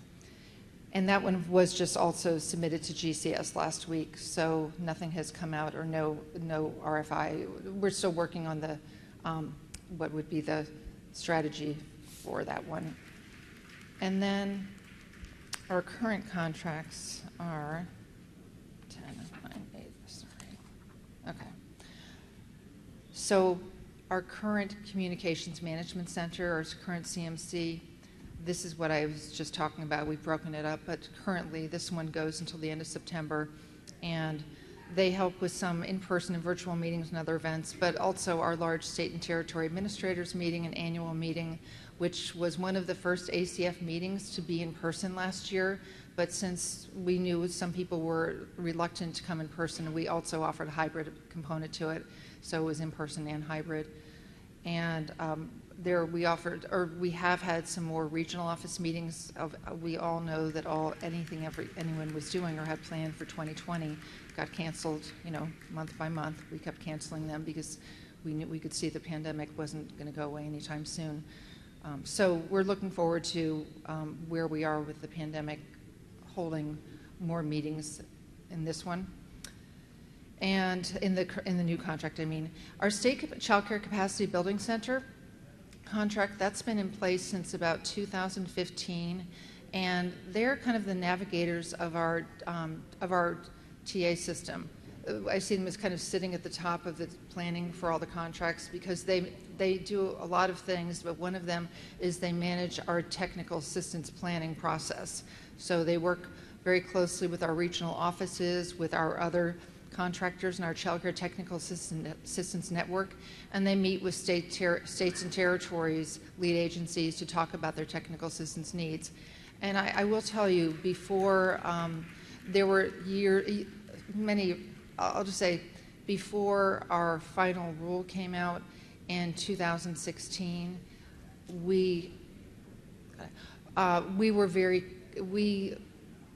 there were more opportunities to kind of pick off of charts and lists of things that state administrators were interested and tribal and territory administrators were interested in doing.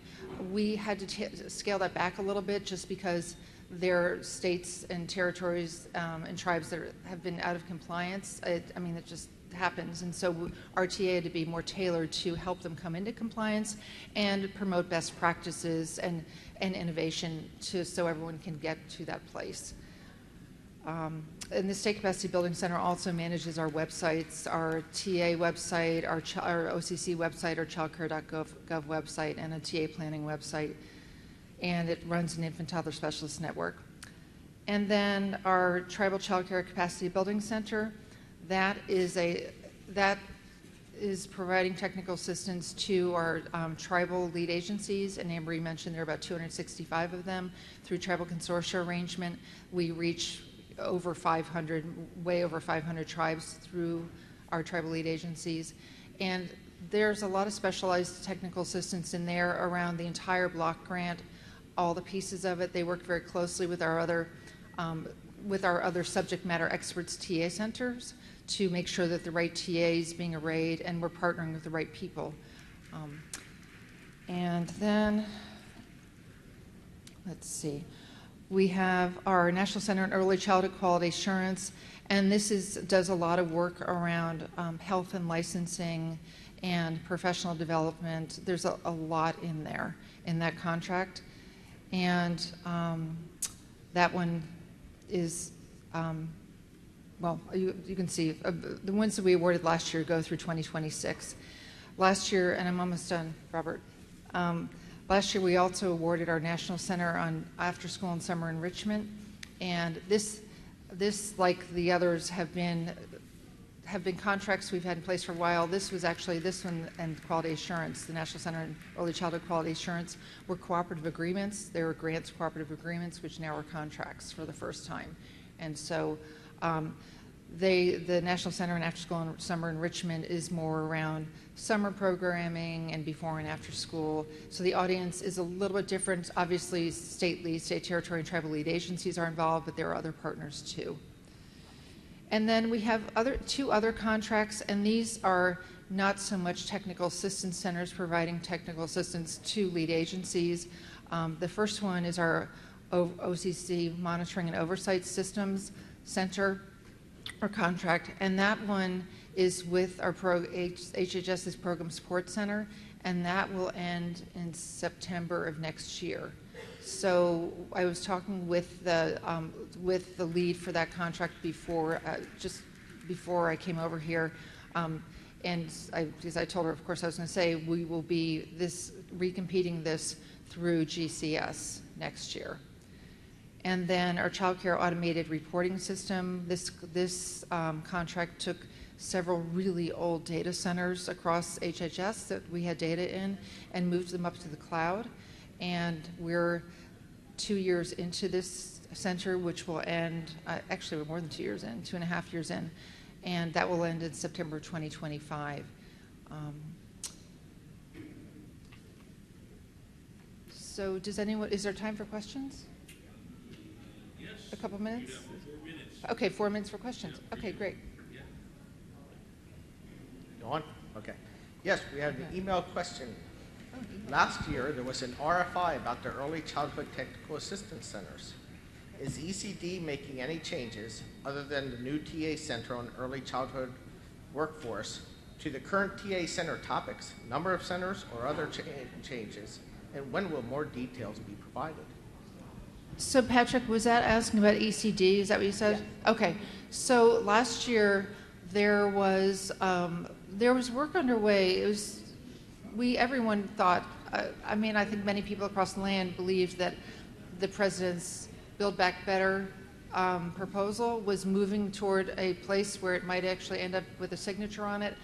And so there was some preliminary work done getting ready for those because there were 2 humongous child care programs in there.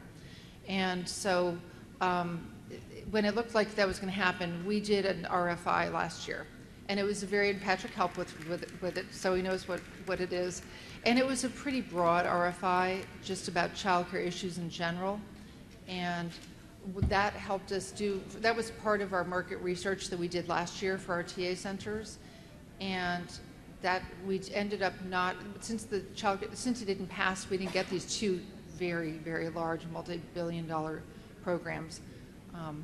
And it's ECD's new Workforce Center. It has a real name, I'm sorry, but just for short, the Workforce Center today, for short today. Their Workforce Center is not a contract, that's a cooperative agreement, which is co-administered by ACF's Office of Planning, Research, and Evaluation, OPRE, and I believe they were here maybe earlier this morning. Thank you. And also ACF's Office of Early Childhood Development. Anything else, Patrick? Oh, hi. Hi. Tammy White with Potomac Haven. I know that grants require training and technical assistance, and by their very nature, there's outreach and communications associated with that. But more specifically, on the communication services support contract, I wonder if you could elaborate what sorts of needs you all have and what you're looking for and how that's separate and distinct from some of the outreach and communications that you might expect in some of the other grants. So that's a good question. What I'll say is that first of all, we've gotten all this money in the Office of Child Care, And we feel like we would like to have our own separate contract that we could bring in more subject matter expertise. And a lot of most of our contracts, they go out and they find tribal administrators, state territory administrators. Well, admittedly, territory administrators is not as easy, just the distance and so forth.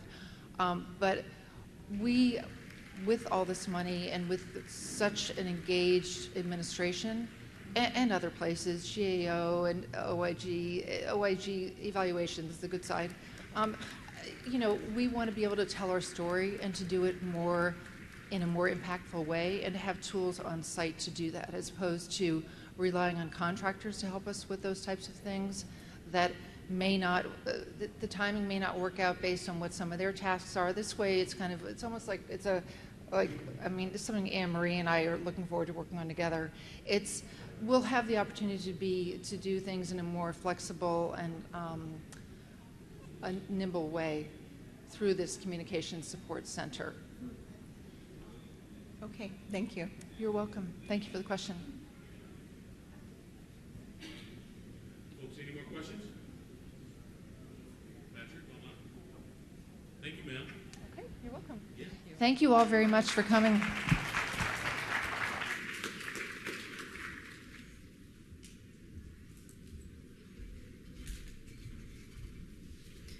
At this time, we'll take a networking break. So stretch your legs, meet some people, have some fun. For you guys online, do whatever it is you do. Thanks. If everyone can get ready for our last presentation before our closeout extravaganza by Loon Sands. So if you don't mind taking your seats, our last mission partner today is Office of Family Assistance. Take it away. Hello. Good afternoon, everyone. Good afternoon. Thank you for the feedback. My name is Jacqueline Proctor. I am a branch chief with the Office of Family Assistance, and I oversee the national initiatives for the Healthy Marriage and Responsible Fatherhood program. So the Office of Family Assistance, it's an operating division, and we oversee or administer rather programs such as the state and tribal TANF program. And TANF is the Temporary Assistance for Needy Families program and the Healthy Marriage and Responsible Fatherhood program. So both programs are authorized by Section 603A of the Social Security Act. And so our procurement needs, next slide, I'm sorry. Good, okay. Majority of our contracts are service contracts, and that's where our contractors are supporting us with various needs such as training, technical assistance, site visits, also communications such as social media, website needs, infographics, white papers, and other research.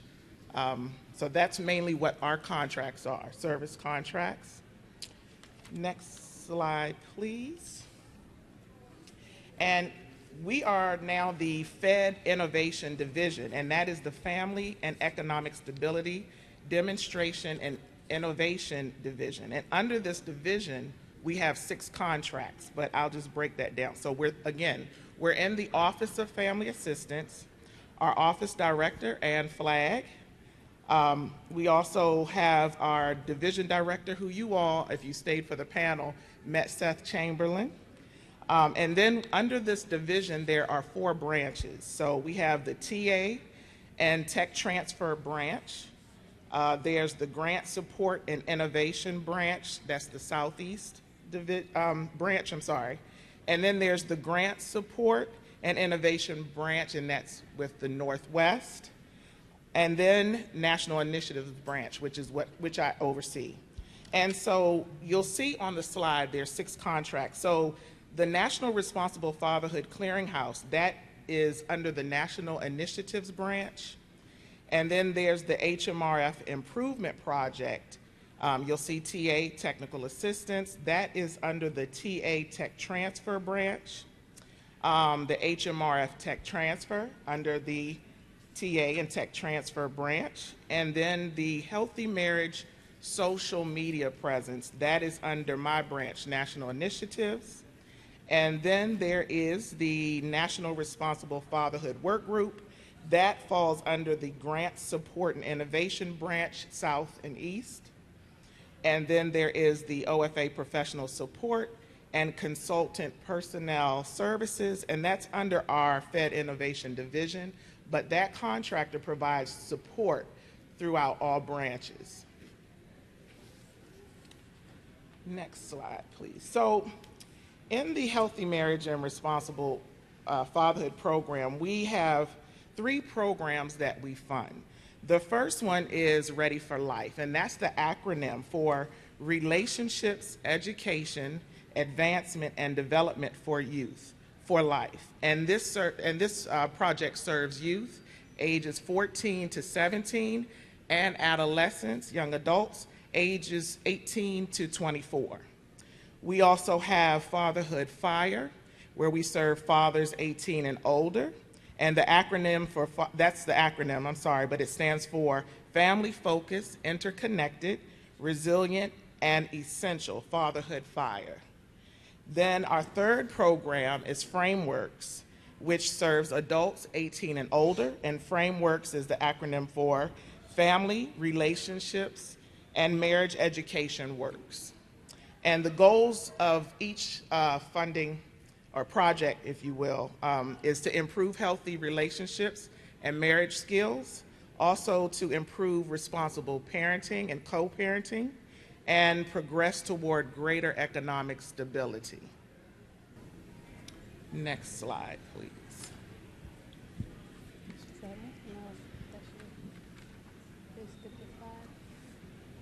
I think there's a slide. Can you go back? I'm sorry. Yeah, because I need to talk about each contract. So there should be the slide with each. Mm-hmm. Yes. No. And if you can go back, it should be the same format, but if you can go back 1 or 2, go back. Okay, so it's okay. I'll just speak from what I have, so that's okay. So let me just go over what we offer right now. We have and when I say offer, these are contracts that we have and then also new projects that are coming. So we have a National Responsible Fatherhood Clearinghouse, NRFC, and that's also known as fatherhood.gov. And this contract develops and manages a website that is, it includes resources for fathers, practitioners, and other stakeholders. So the authorizing legislation for the NRFC requires that the contract be awarded to a nationally recognized and nonprofit fatherhood promotion organization. The next contract that we have is the Healthy Marriage and Responsible Fatherhood Improvement Project. And this contract provides targeted support to our Healthy Marriage grant or funded program. So those are the programs that I just mentioned: Ready for Life, Fatherhood Fire, and Framework. So they provide technical assistance, and it's targeted and responsive to their needs. So they provide support as far as they develop round tables or peer-to-peer sharing. So they also develop resources for our funded projects to enhance their program implementation. The next one is the OFA Professional Support and Consultant Services. And this contract provides professional support such as administrative support, project management, and they also help with any grant-related tasks. So this is basically our supports contract, which I mentioned is divided among the 4 branches that we have. The next contract is the National Responsible Fatherhood Work Group. And the National Responsible Fatherhood Work Group is to include the father's voice in federal work. And so that's really to help us build the field of HMRF. These fathers will help us develop best practices to better engage fathers that are served in the community. The next new contract is the HMRF Tech Transfer, and this procurement seeks to identify and promote the dissemination of successful HMRF practices through fostering new partnerships and relevant federal, state, and local level stakeholders. And so within HMRF, we do a lot of research, and we learn from our funded programs that are implementing in the community. So those best practices that we learn as far as engaging fathers and families, we can then transfer that knowledge into the community with other programs to possibly implement HMRF services or programming, if you will.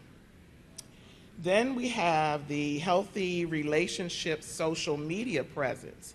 And so the primary focus of this contract is to increase the use of social media and also our website. We want to make sure that there are resources and there's messaging that's promoting and inspiring healthy relationships.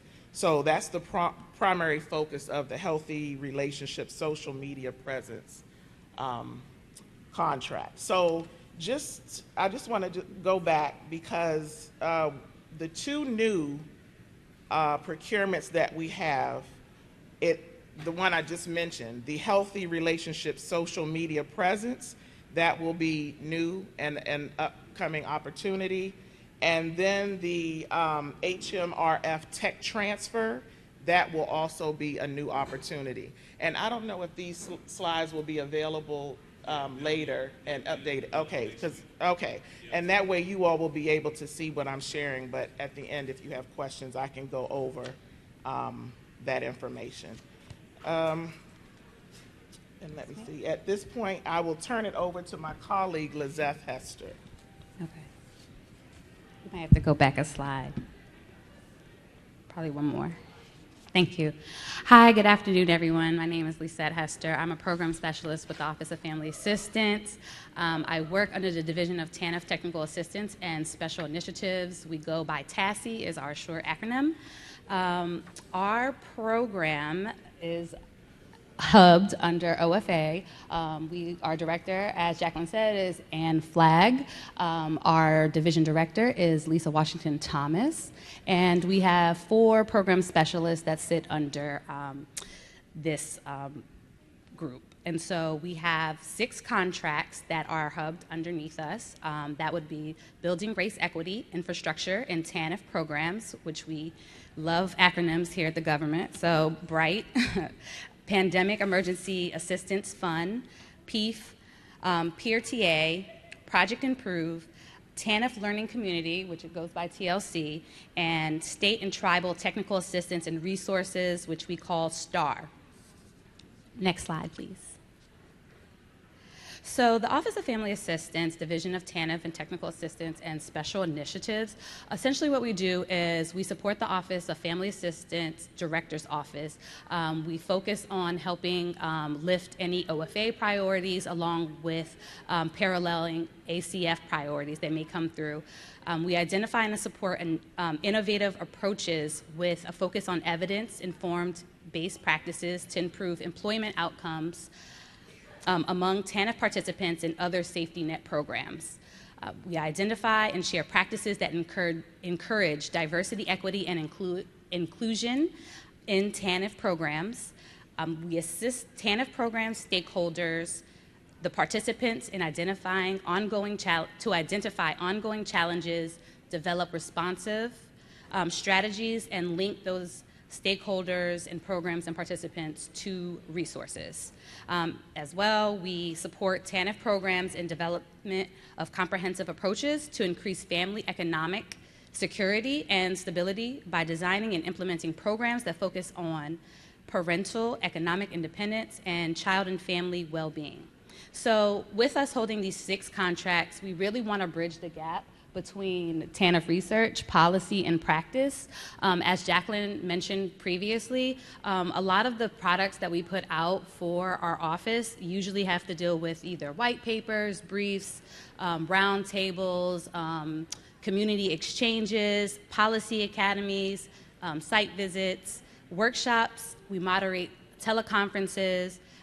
We do environmental scans, literature reviews, a lot of webinars where we bring in subject matter experts who have experience from both practice or lived experience, national summits, digital content, and also any kind of tools or trainings.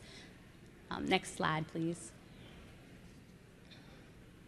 So as I go through these contracts, there's only one contract that's going to be new in procurement, but for the rest of them, as I mentioned before, the TA products are really what is important for the work that we do. So with building a race equity infrastructure in TANF program, really what we're seeking in that is we are utilizing DEI work to really implementing DEI work, I should say, to assess TANF race equity needs and develop program changes and strategic plans. And so with DEI being the forefront of a lot of OFA's work, we try to implement that within TANF programming, and so that contract focuses specifically in that area.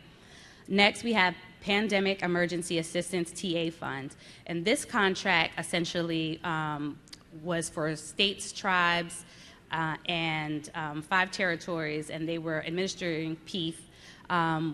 They were really focusing on finding proactive and creative ways to implement non-recurrent short-term benefits. And so that contract really focused on how OFA could implement that within various programming. With Peer TA, the procurement seeks to sustain and broaden peer-based network that builds upon promising employment, economic security, and family well-being strategies administered by TANF programs and partners. And essentially, this contract focuses on professional development, support, consultative services to assist programs with their administrative and program oversight. Next slide, please. And so when we talk about Project Improve, this contract specifically develop and implements a proactive and responsive rapid cycle evaluation, training, and technical assistance. We really use this to integrate evidence and evaluation into program development for TANF, and also that we could be proactive and implement responsive TA into programs. With TANF Learning Community TLC, this contract provides internal, external expertise in delivering TTA to a variety of TANF stakeholders. The contractors who worked on this developed and implemented core TTA activities. A lot of the things that we did within this contract was provide in a learning community exchanges, some project management, and programmatic and individual TTA and logistic support. And with this upcoming new procurement, STAR, State and Tribal Technical Assistance and Resources, the purpose of this contract is to deliver training and technical assistance to state, tribal, and local TANF program partners, coordination grants, and Native Employment Works programs, and other TANF stakeholders. We want to blend a knowledge, experience, and abilities to manage and enhance the operations of the current TANF TA. And then I'll read this one. Next slide, please. So for the fiscal year 2023 contracts, OFA contracts are spread out amongst the Office of Government Contracting Services, Office of Acquisition Management Service, OAMS, which was formerly PSC, the Department of Interior, and Acquisitions Management Division. Currently, most of our contracts are awarded for at least 2 years minimally. And so that will be the conclusion of our presentation. Any questions?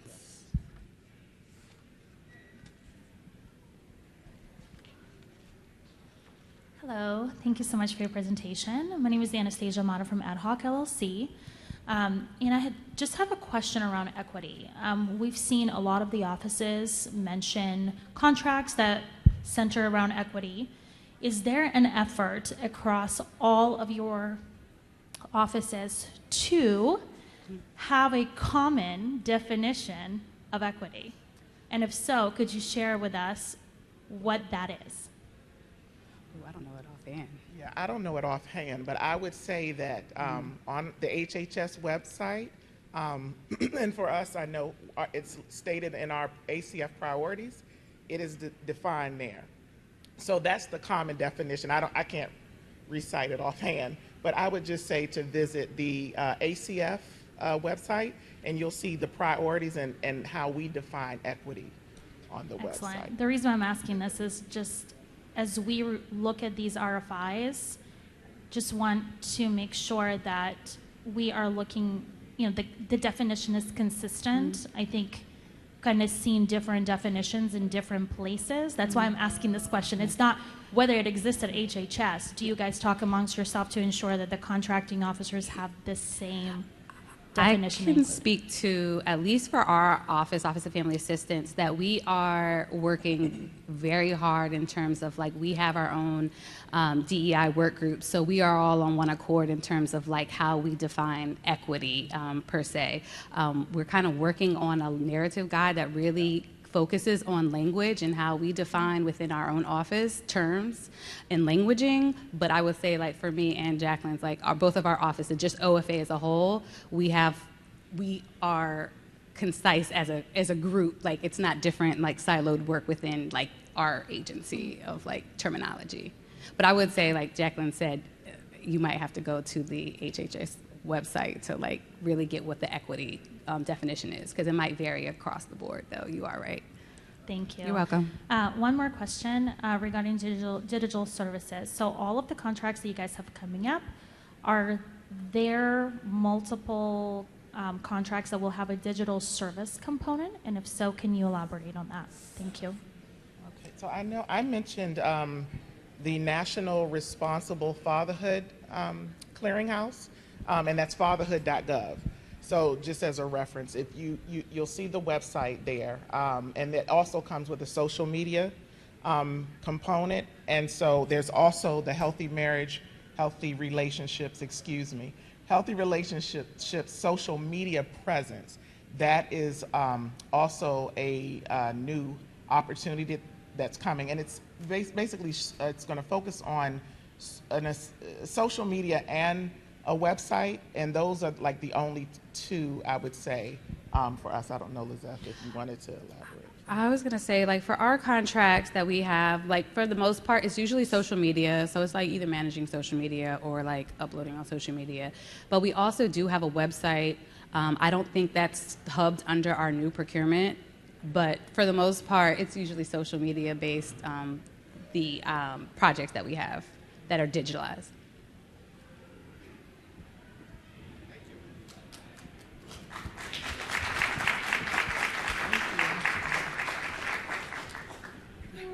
Appreciate you guys.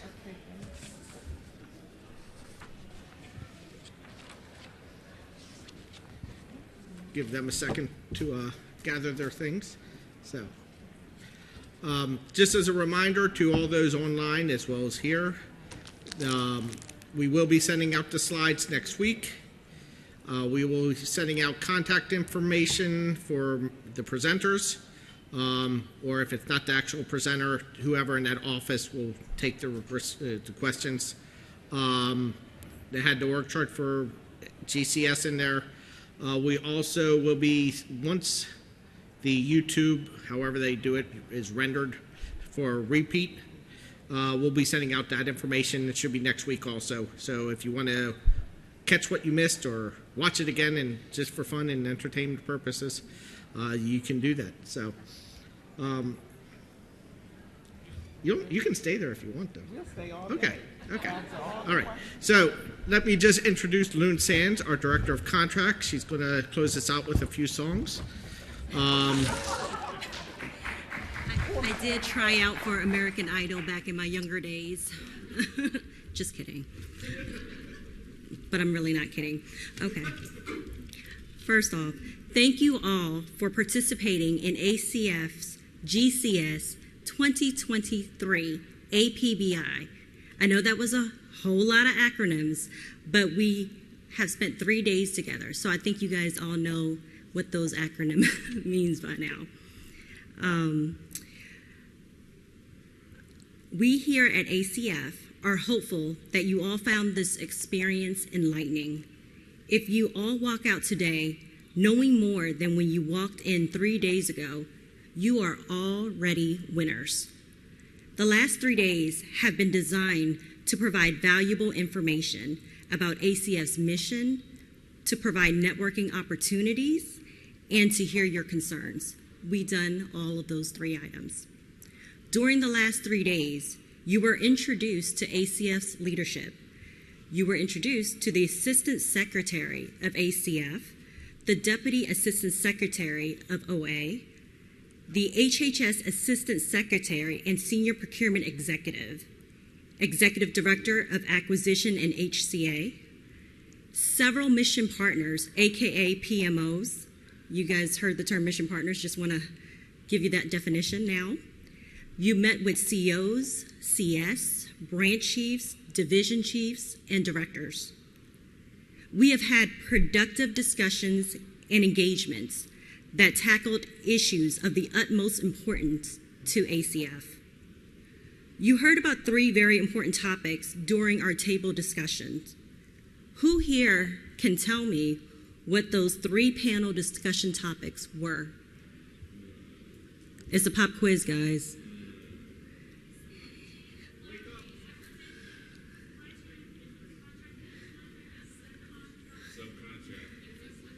All right, you guys paid attention. Great job, guys.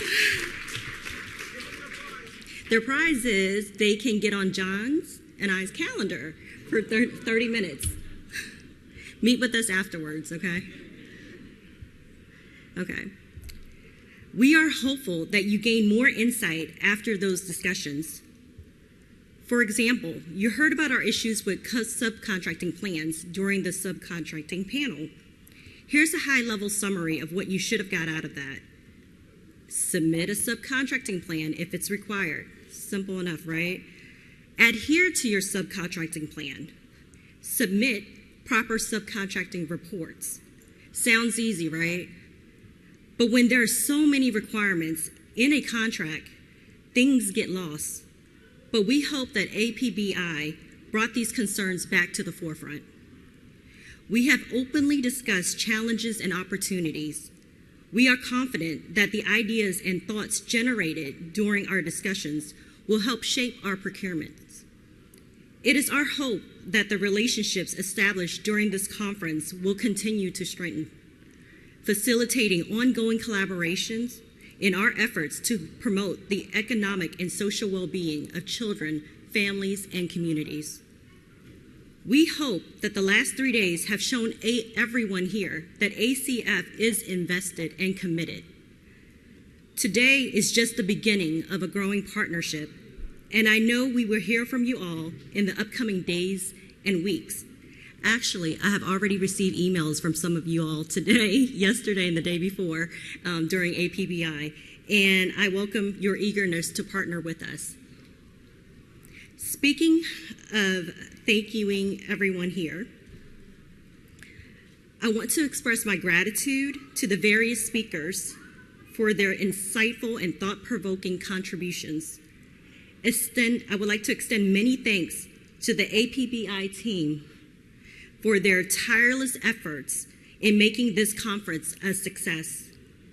Last but not least, thank you to the vendors who took their time to attend this event.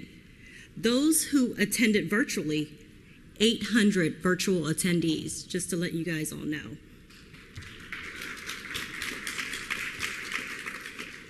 And those who ventured through the DC traffic to get here to be with us today. Cheers to that.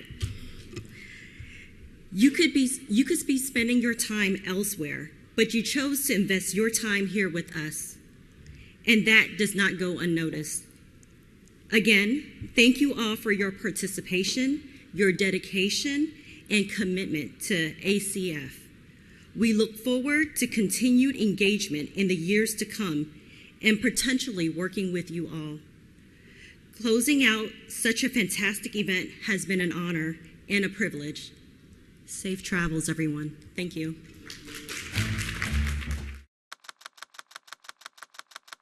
Produced by the U.S. Department of Health and Human Services.